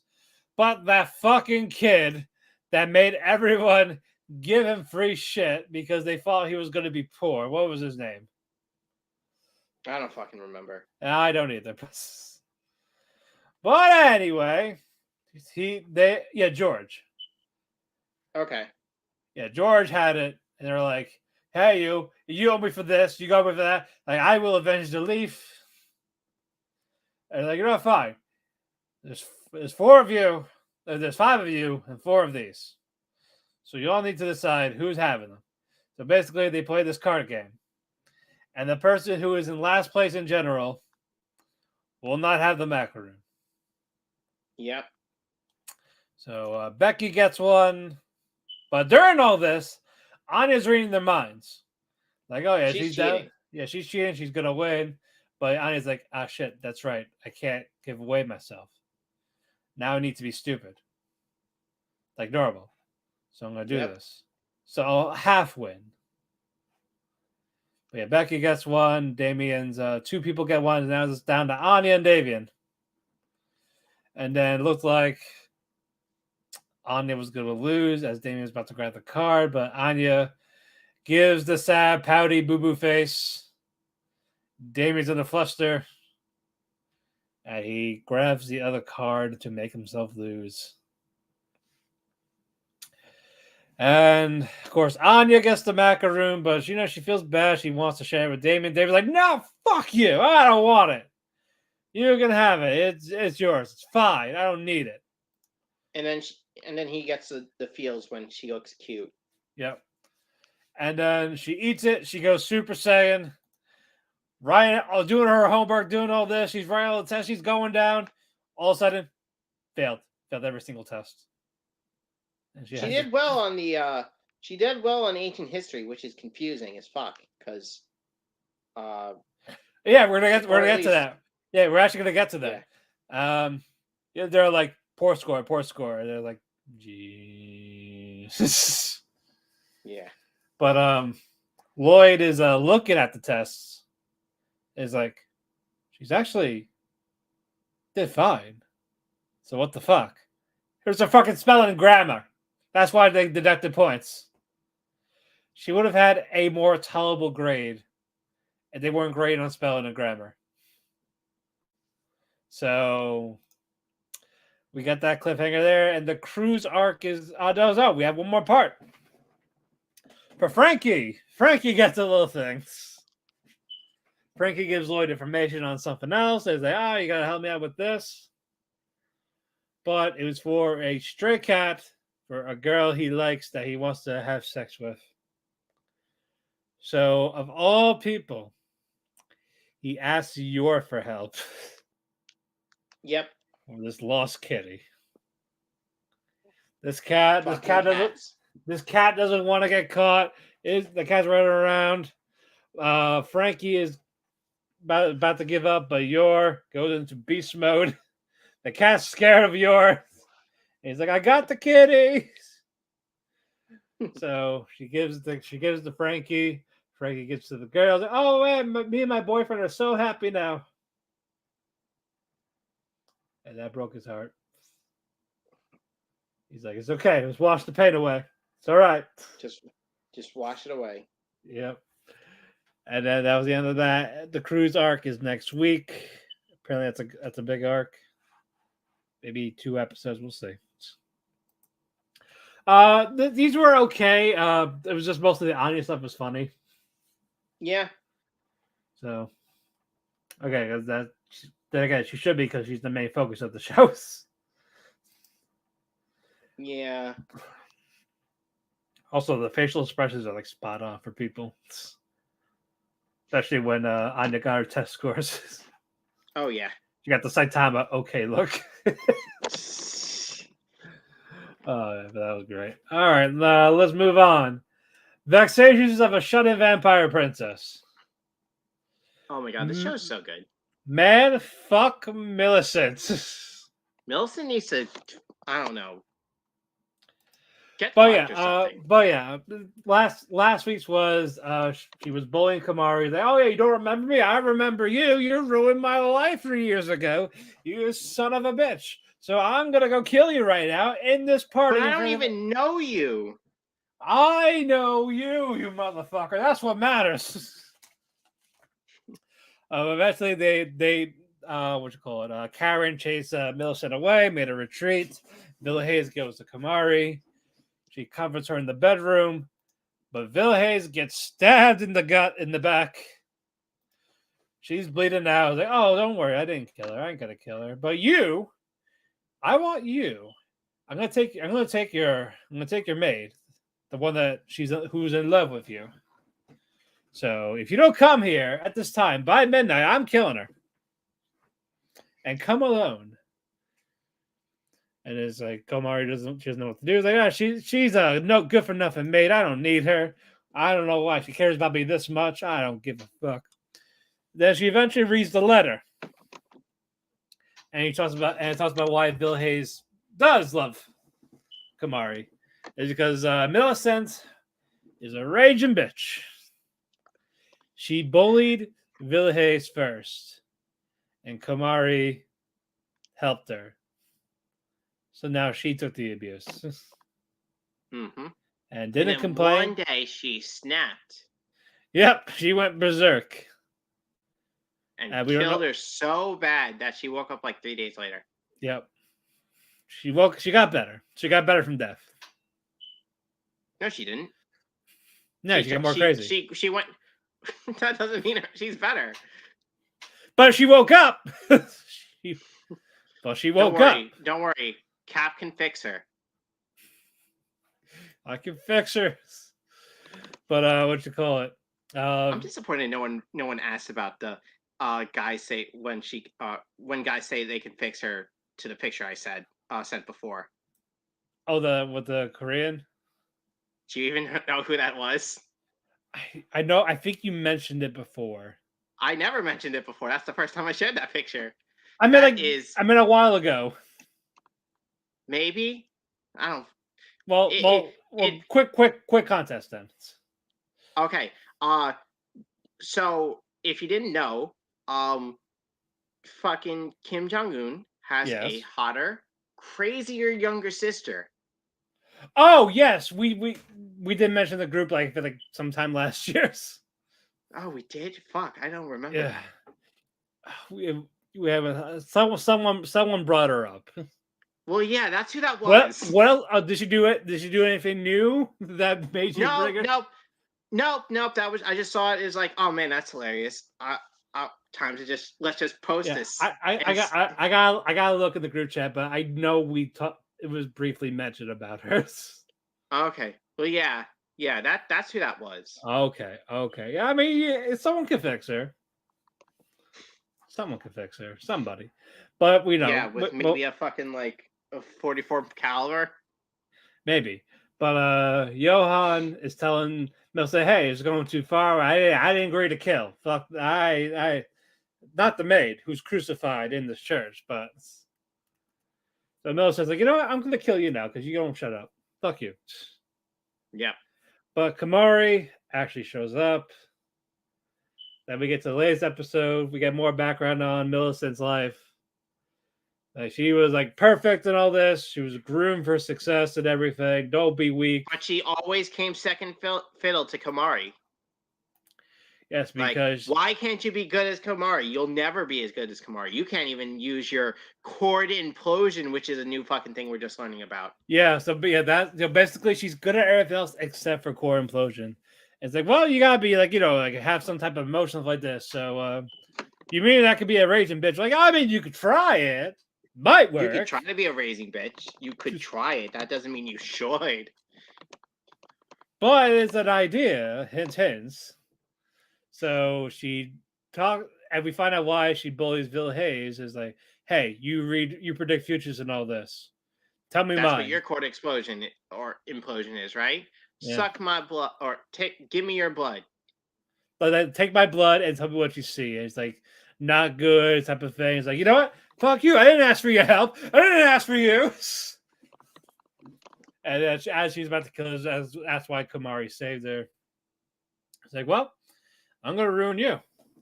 And we find that we're gonna get to why that triggered, but her core, she does have a core implosion. And we'll see why it activates in a bit. But before that, we get a fight. Kamari's using like little magic rocks to like. She enters in, kills Johan so that he's out of the way. Well, no. So Millicent can't kill him with the knife that's made of that could kill them for good. Yeah. Yep. So saving his life, but by killing him. Yep. But again, Kamari still no natural abilities. She can't win. She tries to outsmart Millicent a few times. She's trying to make this work, but Bill Hayes, she's like, "Forgive me for this." Gives a little bit of her blood in Kamari's mouth, but Bill Hayes sees the future that it's like she's fine, like Kamari she's alive. Wins. Yeah, like you're alive. It's okay. All right, don't worry about that. Yeah, you're gonna win. You're gonna. And then this activates her Zenpakuto or core implosion. Her Zenkai boost. Yes, her Zenkai boost. Her Bankai's unleashed. And then basically, her true power has been activated. She's fucking strong. Can't be touched. He wants to kill Millicent. And now, but behind her were Kamari's men. Like, oh shit, she is powerful. She really is. Oh my god. No way. But yeah, it turns out basically once she consumes blood, that's when her implosion activates. So that's why after she killed Millicent the first time, they erased her memory of that and messed her mind to go like she cannot consume blood. Nope. She'll eat fried rice or omu rice, and that's it. And then write shitty fanfics. Yes, and that's why Villa Hayes knows about it, because she was there when younger. Uh-huh. Yeah, and now Millicent's dead again. Again. And she's like, will I dream? Maybe it was me.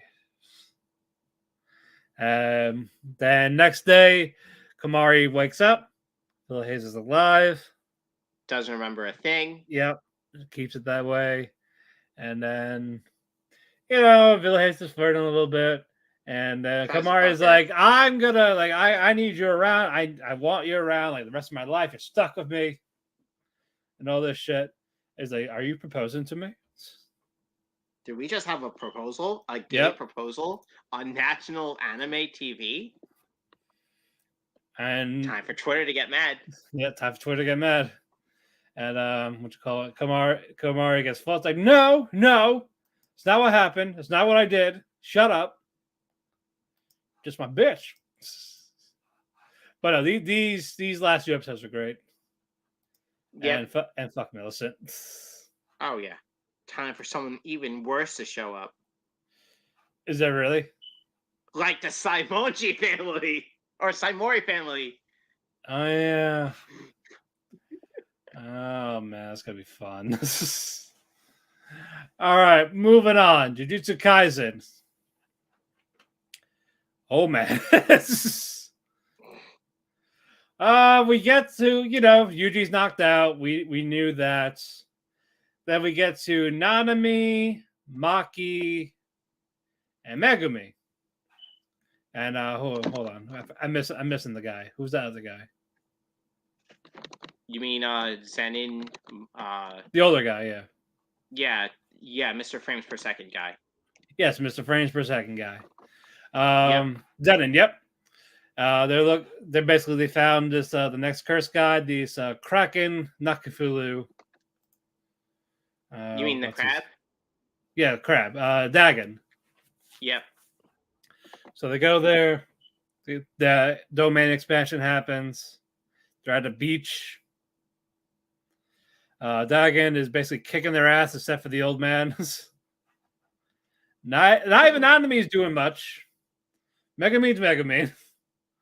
Maki is Well, he trying. doesn't even show up till like halfway through the fight. That's right. Megumin shows up later. It's just Nanami, Maki, and the old man. Yep. Maki's trying, but she's not as strong compared to the other two. Yep. Dagon's just fucking crazy strong. Yep. Does his curse energies. Fucking Nanami got eaten up. Everyone got fucked up. I know, but Nanami, like, an eye's missing, blood everywhere. The old man lost an arm. Yep. Megumin eventually shows up. He's trying to help them escape. Don't worry, they're gonna cook. So they eventually they're like, hold on, wait, guys, come here. No, it's like, and the Dagon's like, oh no, you don't. I'm going to follow you. And Megumin, like, no, you ain't. Megumin can't hold it for much longer, but someone comes out, and this man's happy. Like he's super happy. He has a smile on his face. It's like he reached Nevada. These edibles ate shit. 30 minutes later, it's Toji. He's still Toji, even though the old lady died that made this happen. And you find out why. It's because Toji has no curse energy. And the person they did it with, did he not have curse energy or had like very little? Who? Toji? Yeah, the person that took Toji took over? Yeah. He has none. Like, yeah, so Toji is literally using this body until it breaks. Yep. So until then, he's here to stay. And he doesn't. I love it. He doesn't say anything. Doesn't know who anyone is or anything. Just sees Maki, grabs her weapon, throws her to the side. It's like, I'm taking this. Kicks Dagon's ass. Yep. Just again, doesn't know who anyone is. Nothing. Just I found this good explanation for or not explanation, but like someone summing up their thoughts on the fights. Okay. I don't even bother trying to theorize anything in Jujutsu Kaisen. If I just treat it like a professional wrestling match and wait for someone to do their finishing move. That's exactly what fucking happened here. Ooh, weapon. We're good. But only old And man that is knows. a response to one of the more recent fights in the manga. I didn't read the latest chapter yet. It's not it's not the latest chapter. It's the latest fight that finished. Oh. Yeah, a wood board. Oh yeah. We're not we're not spoiling it. Don't worry, people. Yep, don't worry. Don't worry, we're not gonna spoil it for you. But Toji's just beating up left and right, no saying anything, no powers, just bam, bam, bam. Dagon can't do shit. He's like, what the fuck? He has no curse He's energy. fucking harder than everyone else did so far. He's making hard-boiled crabs. or soft-shell crab at this point with how he's clapping him. But Maki's like to the old man, who's that? What the fuck happened? So that's it's Megumin's dad. I mean it's Megumin's father. Say, oh, does he know? Nope. Not telling him. He doesn't need to know. Yeah, Nanami tells Megumi, like, hold it a little longer. We're sorry.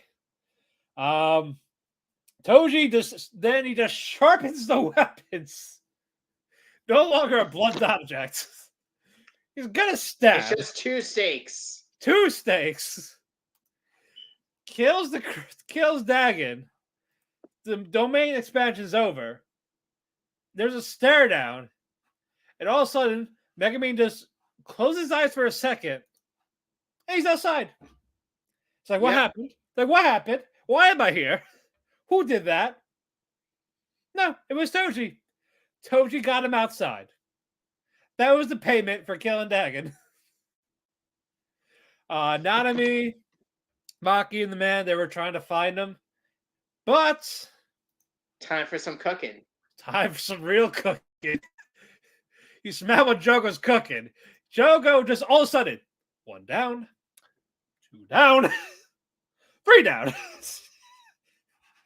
He I was kills.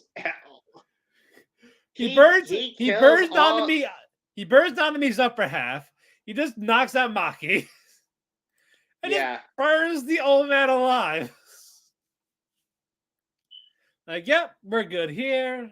3 down. And then we go to the other side. Yuji's still knocked out. And we see Geto's girlfriends, Nanako and Mimiko. Like, here, this is the guy, right? This is Sakuda, right? Like, here's a finger. Eat the finger. Here's some fingers. But no, they only gave him 1 finger. And then Jogo sees like, hey, hold on. I'll feed him. So Geto tells him you gotta feed him like 10 fingers. Like, slow something down. So like, 1, he gives them all 10. He wakes up. Sakuda is here. We're finally here. And then he just goes and he cuts his arm off. Like, quick. Step back. And it's like, kneel. But the 2 girls kneel further enough, and fucking Jogo's fucking top of the volcano head got cut. Yeah. It's like the people that bow the furthest, they get my attention first. Ladies, what do you want? We want you to kill this guy. We want you to kill Geto.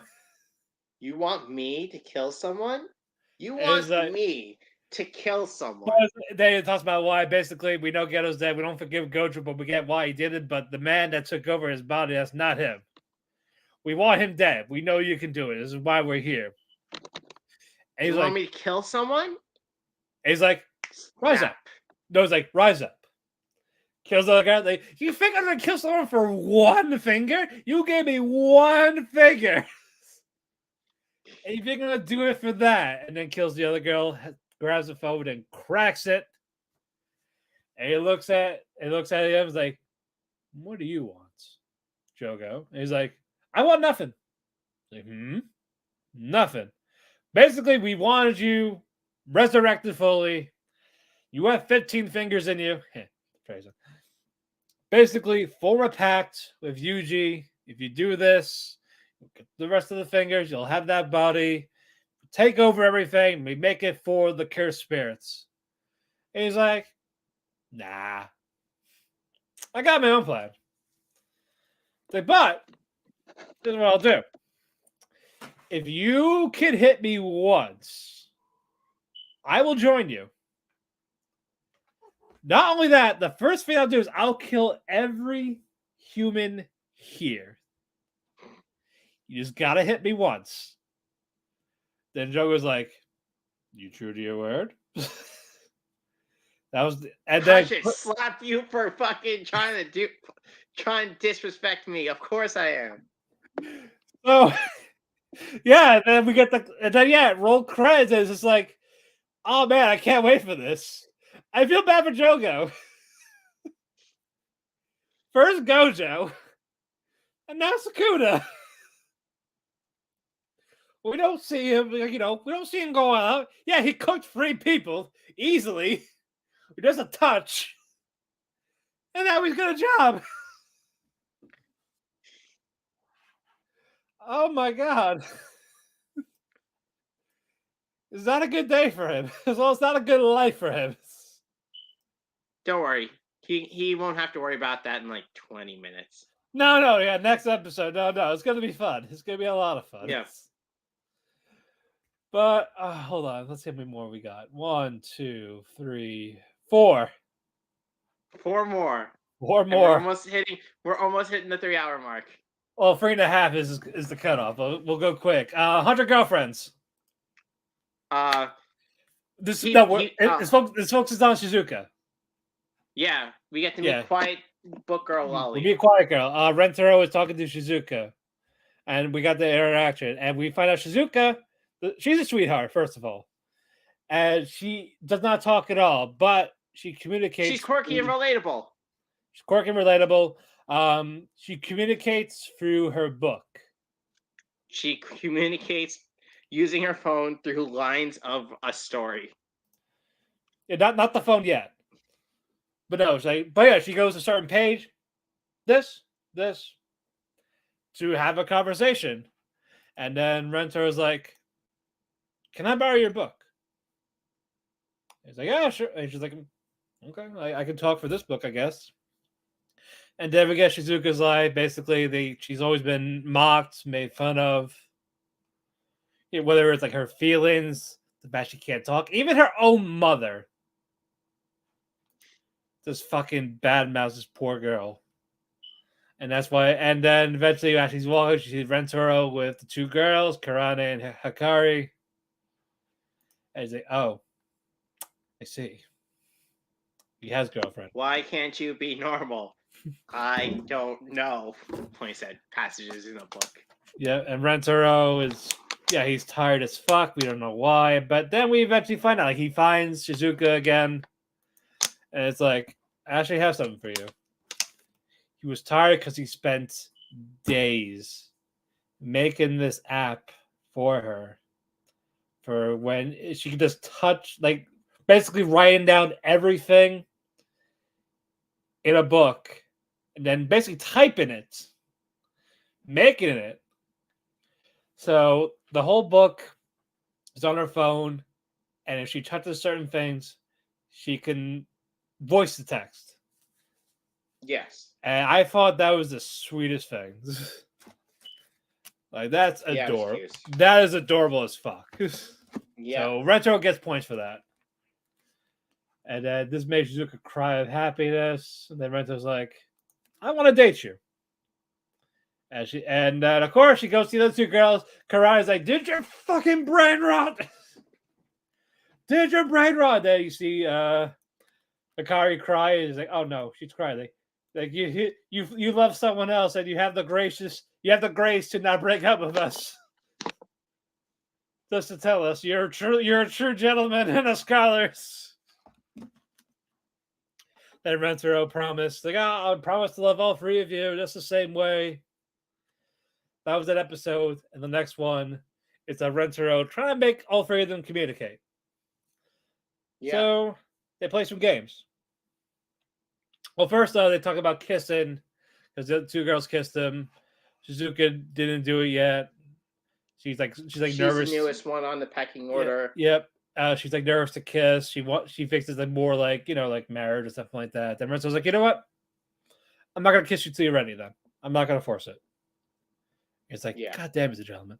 But yeah, they all play games type of thing, and one of them is tickling. That's the punishment game. That's the punishment. I know, but they play like some type of they play the card game, and the person that wins. Oh yeah, yeah. They also play Old Maid. Yeah, they play Old Maid, and that's the punishment. Whoever wins, winner gets to tickle the loser. Yeah, so he does it to Karane first, and what you call it? She gets way too back like she wants to fucking attack him. Yep. Does. And eventually Rensor does it to Hikari. She gets way too excited. She almost pissed herself. No. Orgasm. No, that's what she almost orgasmed. I almost got extra pissed. Extra pissed myself. Yep, she almost extra pissed. But before we continue, I love how Hikari, biggest ass, thighs like turkey legs, the shortest skirt that you could just see anything, but they show nothing. Oh, they somehow cover everything. That skirt would not cover anything, but somehow it's covered. It's because, anime. I know. That's why I'm like, what the fuck? There's no way. There's no way. Like, you would just see her. Like, it was a bunch of us skirt. And they don't do it. They don't props, but that's physically impossible if we're going realistically. Anyway, moving on. He now tickles Shizuka, and she even just goes, that tickles. And then she laughed. And then she laughed. And then she laughed. Yes. Or no. What was the fucking term? How? Oh, that was what it said.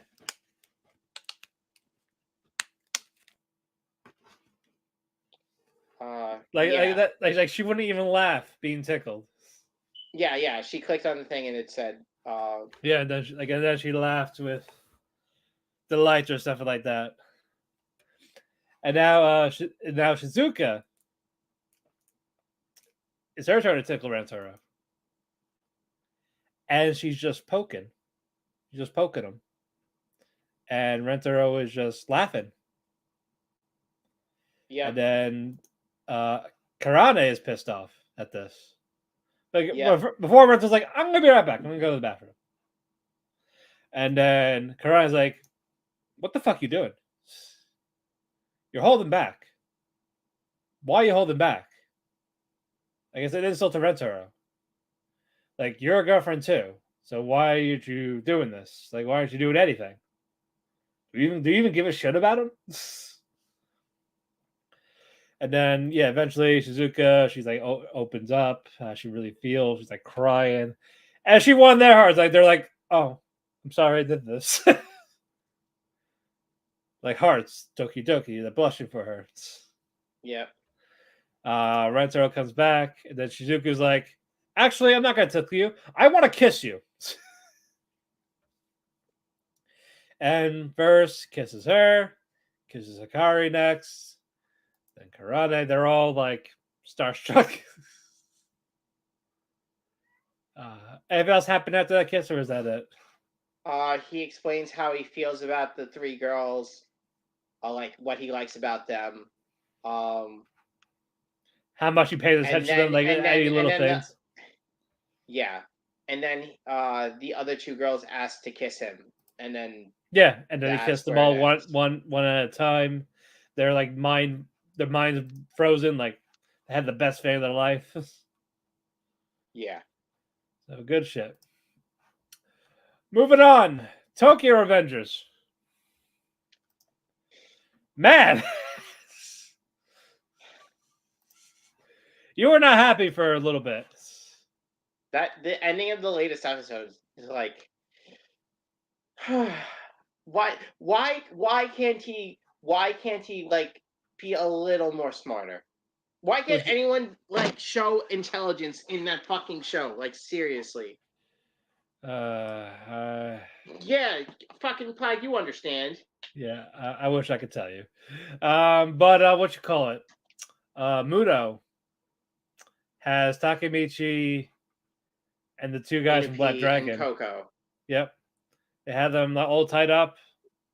And it's like, you know about, there's a Izana, right? You know all about him and all that, right? And are you saying, like, I'm telling you, I'm not a traitor. They're not traitors. Like, you don't have to kill us all this. It's like, you're not understanding me.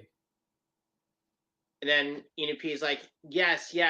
Is this because I worked with Izana during the when he was captain of the eighth when he was the eighth head of the Black Dragons? Yeah. It's fine. I'm not with him. He's like, again, guys, you're not listening to me. It's me. Oh, you fuck. Like, yeah, I'm the guy. We totally didn't see this coming, even though you were the only one who wasn't ambushed. Yeah, and it's like, yeah, he was my friend in Black Dragon. And when he disappeared, I said, fuck it. But now he's back. We went to the same school really together. Gonna betray Mikey? Like, Mikey's our friend. You shouldn't betray Mikey. But but I met Izana in school. Like, he was my friend in school. I pledged my loyalty to him, and now he's back in the fold. Oh, that totally makes all the sense. I get it. I understand your motivations. It's like, I don't like. It's like, I don't need two of you.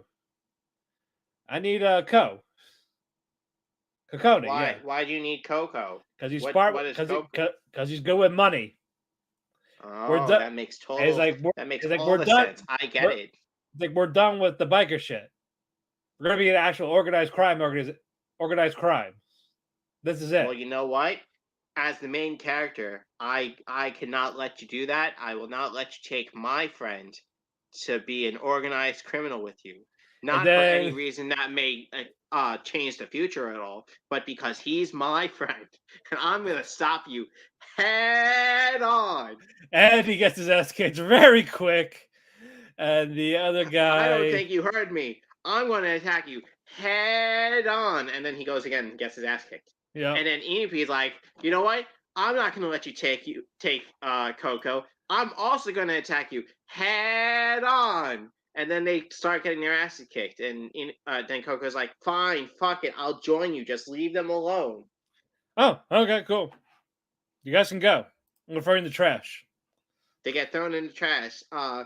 After like an hour, they wake up and realize, oh, hey, we've been out for an hour. Yep. Takemichi is going to be like, hey, bro, let me take you home. I'll take you home because you're my friend.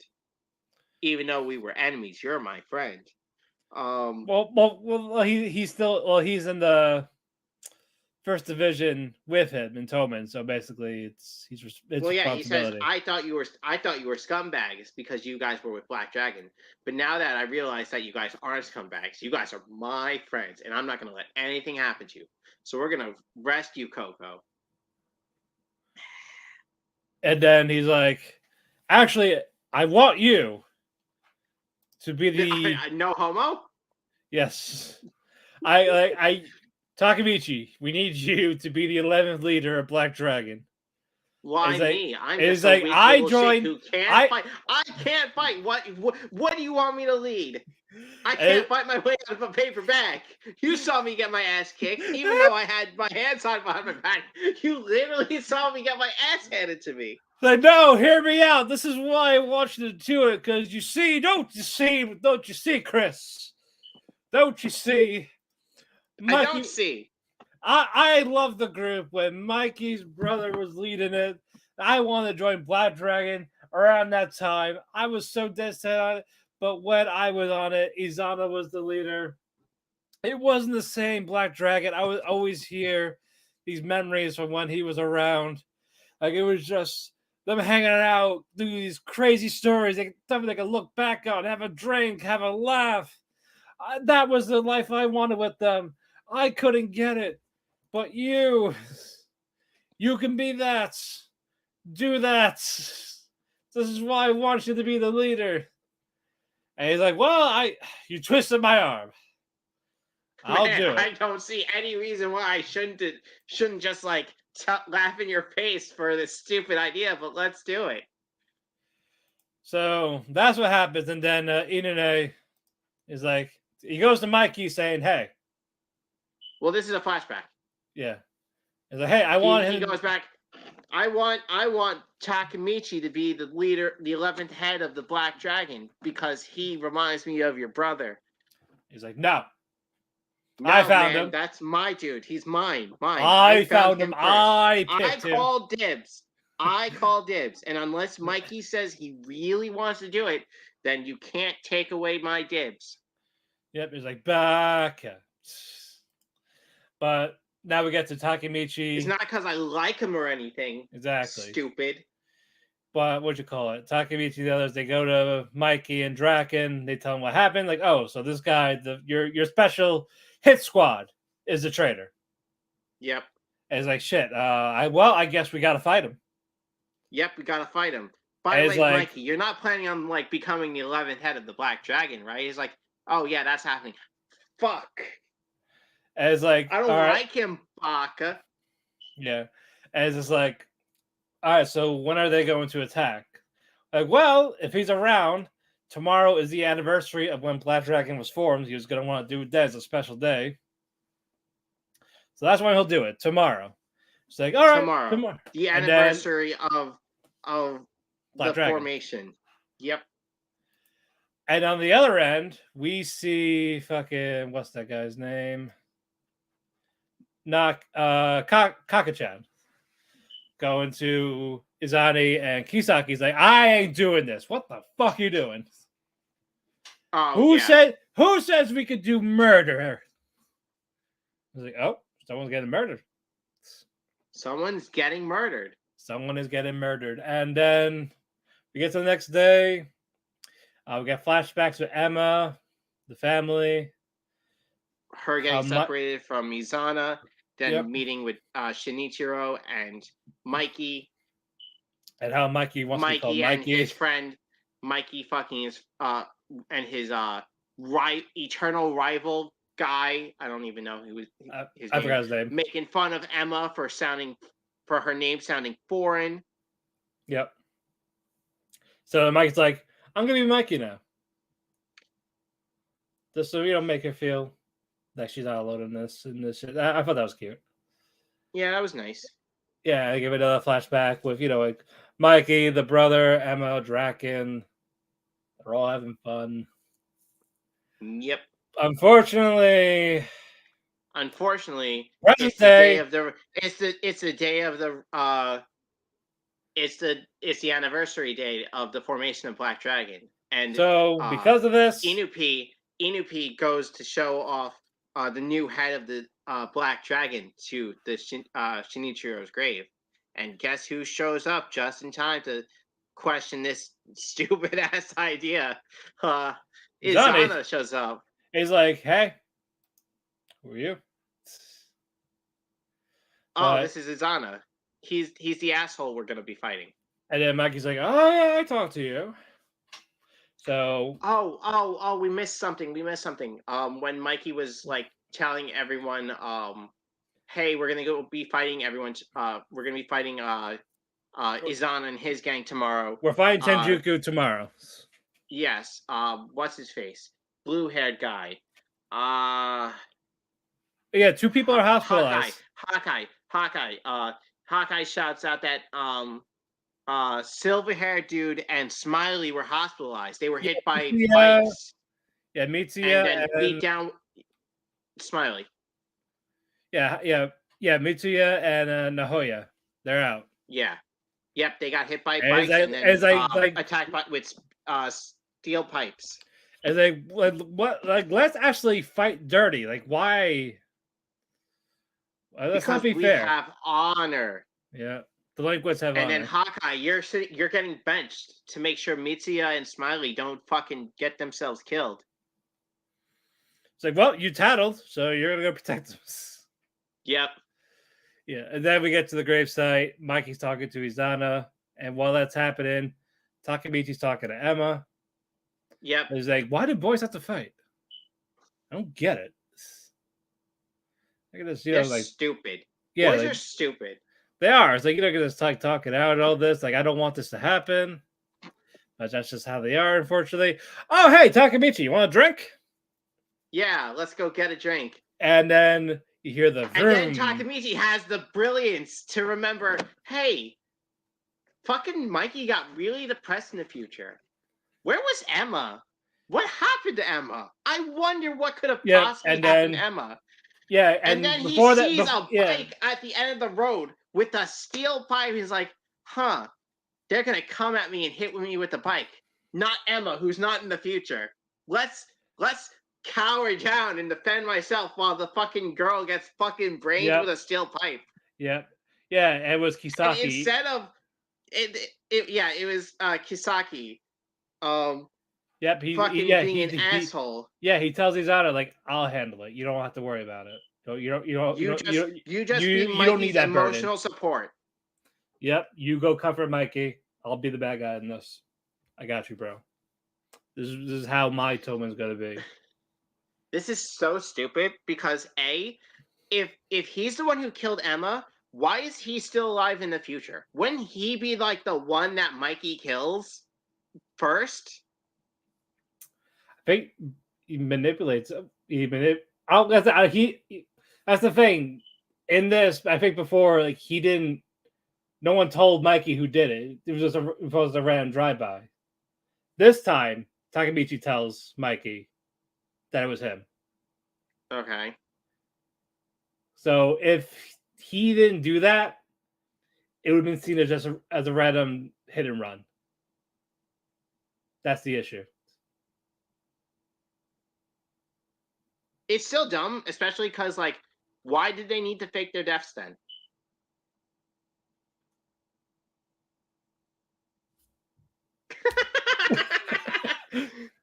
I can't tell you. Is it spoiler you can't tell me, or is it just no? It's like no, really can't tell you because it's just fucking stupid. You're right, but I'm trying to explain. Like, yeah, like now Mikey knows it was Kisaki. I'm pretty sure, like, back then that wasn't the case. But yeah, Takemichi's like, shit. You okay? You okay? Hey, you okay? We're not gonna, like, call out for help or try to call an ambulance or try to rush her to the hospital. We're just gonna sit here for like 2 minutes trying to make sure she's okay. Yeah, but Izana doesn't say anything, but Mikey goes there, like, tries to get it, like, yeah, like, call the hospital. I'm gonna start heading over there. Emma. Then they go at the slowest fucking possible pace they could with Emma, who's dying on Mikey's back. But no, this was still a nice scene. He's like, Mikey. There were so many things people could have done to avoid it. Like, I know. She had to die, Chris. Mikey could have ran. You're right, but she had to die. She had to die. Did no one take a bike? No, they walked to the grave. So while Izana and Mikey we're making meetup plans to, hey, we're gonna fight here. Come here at this time. Yeah, meet up 8 o'clock at the pier, like 6 o'clock or something like that. Emma's on Mikey's back as he and Takemichi are walking extremely slow, taking a snail's pace to the hospital. While she's asking Mikey to to never change and for Takemichi to take care of Mikey. Then she dies. And then Mikey starts, like, he's breaking down, he's getting upset. Like, I'm not supposed to tell you this, but Dracula loves you, Yeah, we were gonna hang out when we were old, get drunk, have fun. Something like Inopi said yesterday. Man, what we used to do. If only this wasn't foreshadowed. And then you see him, like, after they try not to cry. It's like, hey, Takemichi, can you put my jacket on her? She's getting cold. She's getting cold. Oh man. I was like, oh man, that's sad though. But I get what And you're then saying. Takemichi's crying, not helping the situation at all. He always cries. He always cries. Takemichi needs to be a better character. Uh, This yeah. is the new head of the fucking 11th of the Black Dragon, by the way. This fucking idiot. It's fucking. It's fucking. All right, let's go to the co-main now. Frieren, Beyond Journey's End. Oh yeah, we got to talk about fucking the Slayer. Oh yeah, we'll get to him. But yeah, first flashback, him out with the statues, like doing the poses. Frieren's like, "This is stupid. Why are you doing this?" It's like, "Oh, it's just so you don't feel lonely. Like we existed." That type of it. Like, Himmel's a nice guy though, even though he's like he has an ego. He really cares about he really cares about Frieren. And then she wakes up and the fucking smart mouth of Verd. She's awake. She's up early. We must praise her. We must praise her. Feed her. Rub her shoulders. Do whatever you want. Stark, shut the fuck up. We're praising this bitch. We're praising this bitch. She has become the sun. She woke up early. Man. Oh man. 07's in chat. Fucking the sun. Yeah. But what you call it? They take care of her and all this. They feed her and all this shit. They're continuing their travels to the village up north. They stop they move the rocks out of the way. Hey, why can't we just lift up the carriage? Like then it's a problem for someone else. Just get rid of these boulders. And then you find out about the elves in this one. The elves in this universe are asexual. Really, they don't care about romance or sex. So like slowly and surely they're just becoming extinct. Frieren's like one of the last elves in the world. Yeah, there's very few left. So like once they're gone, they're gone. Even though they live like 1,000 years. Yep. So they get to this next village. They're talking about the celebration for like the next festival. And it's like cool. And we get our first villain, Johan. I mean, Violet Evergarden. I mean, Lugner. This demon with the horns. Apparently, he's like negotiating with the king for peace. But Frieren points the staff right away. Doesn't say a word. No emotion or anything. Like, nope, I need to kill him. But she gets tackled down. She gets arrested. And we get the backstory on they saved. They killed the demon army around there. But there was this one little girl that was left, and Frieren wanted to kill her, but Himmel was like, wait! She can change! This family can fix her. She's just a little girl. She's just a little girl. You're scaring the little girl. Scaring the little girl. Like, we killed her family. This is the least we could do. Let them raise her. It's like, you know what? Fine. See what happens. She burned the house. She fucking killed them. She killed the chief, and then it's like, you know what? I felt bad for killing your baby. So here's a new one. And they killed her. They killed that demon. Yeah. Oh my god. And he's like, no, Mom, I want my mom. Give me my mom. But with Lugner, he's talking to the guy, and it turns out that he wants to kill him. Granted, I believe. Yeah. Yeah, basically, you killed my son. I'm gonna get you. Then Lunger's like, "Is that nice? You killed my dad. I made it even. I killed your son. It's fair trade. But like, we're trying to make peace here. So shut the fuck up. We're not having this. No. And of course, Frieren's in jail for 2 to 3 years. And she's just like, big deal. No big deal. It's fine. And, she doesn't understand the concept of time for humans and all this. There's 2 years is nothing, but for them, it's everything. Yep. It's like, nope, we're not doing this. Like, no, we're going to get you out of here.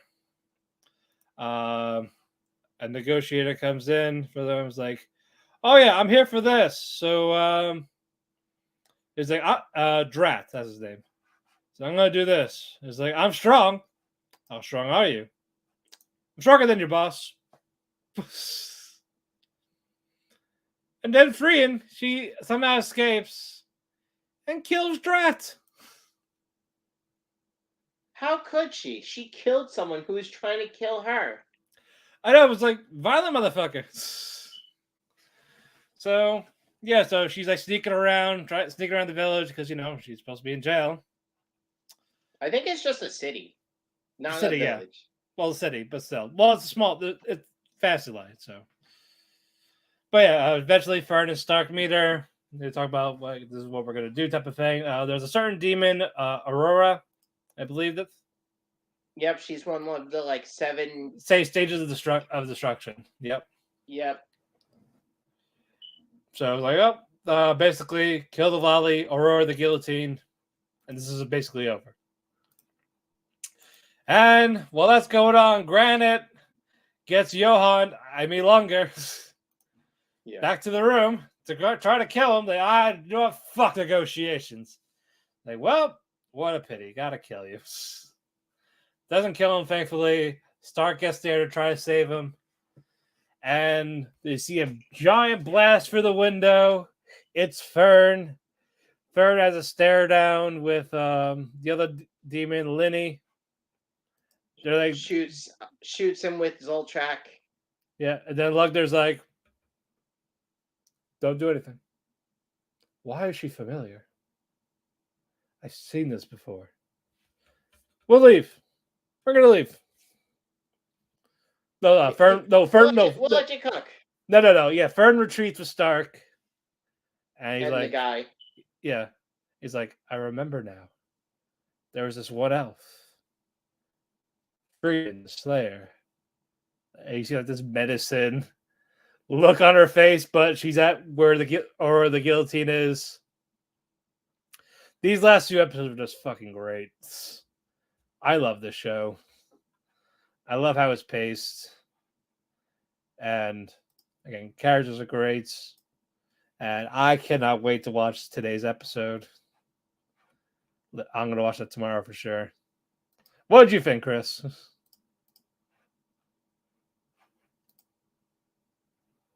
You there? I lost Chris. He's not talking. Hold on. I think he's sending me a text. Did he crash? He probably crashed. Yep, he crashed. Ladies and gentlemen, Chris is gone for now. He crashed. He died. So, hold on. Yep. He's gone, folks. We're sorry. Technical difficulties. So now, I'm going to take over for now. It's just me with the main events. He'll be back. But till then, the main event for this is the last show that aired for the season, Apothecary Diaries. And this was one of my more anticipated shows. This takes place in ancient China. It follows a girl named Mao Mao, who is apothecary. For those who don't know, apothecary is basically like herbs, it's like medicines, discovering poisons, like remedies. Like an ancient pharmacist, for like lighter terms. And Mao Mao, she got kidnapped one day when she was out and about looking for ingredients. And she's now working at the Emperor's Palace. And basically, hold on, sorry. I'm letting him know that he did crash. Guys, again, ladies and gentlemen, probably for those technical difficulties on Chris's end. Hopefully he does join us soon. But I will be talking about the show a little bit. She's a slave of the Empire's place. The Emperor has 2 children who have fallen ill. But one of the children have died, but one is there's still a chance that they found someone who does apothecary. Jinshi, yes. Jinshi is the eunuch, who's like, he's handsome, he's beautiful, and all this. He sees Mao Mao. Like, oh, I see that you're this. Like, come with me. And Mao Mao was able to basically figure out what happened. And there was poison in the makeup. So she was able to make up a little remedy to help out the baby. And guess hey guys, don't use this makeup anymore. And like that's done with it. That's fine. So now Mao Mao, because she saved them, she's not like a woman in waiting. She's like there to help out.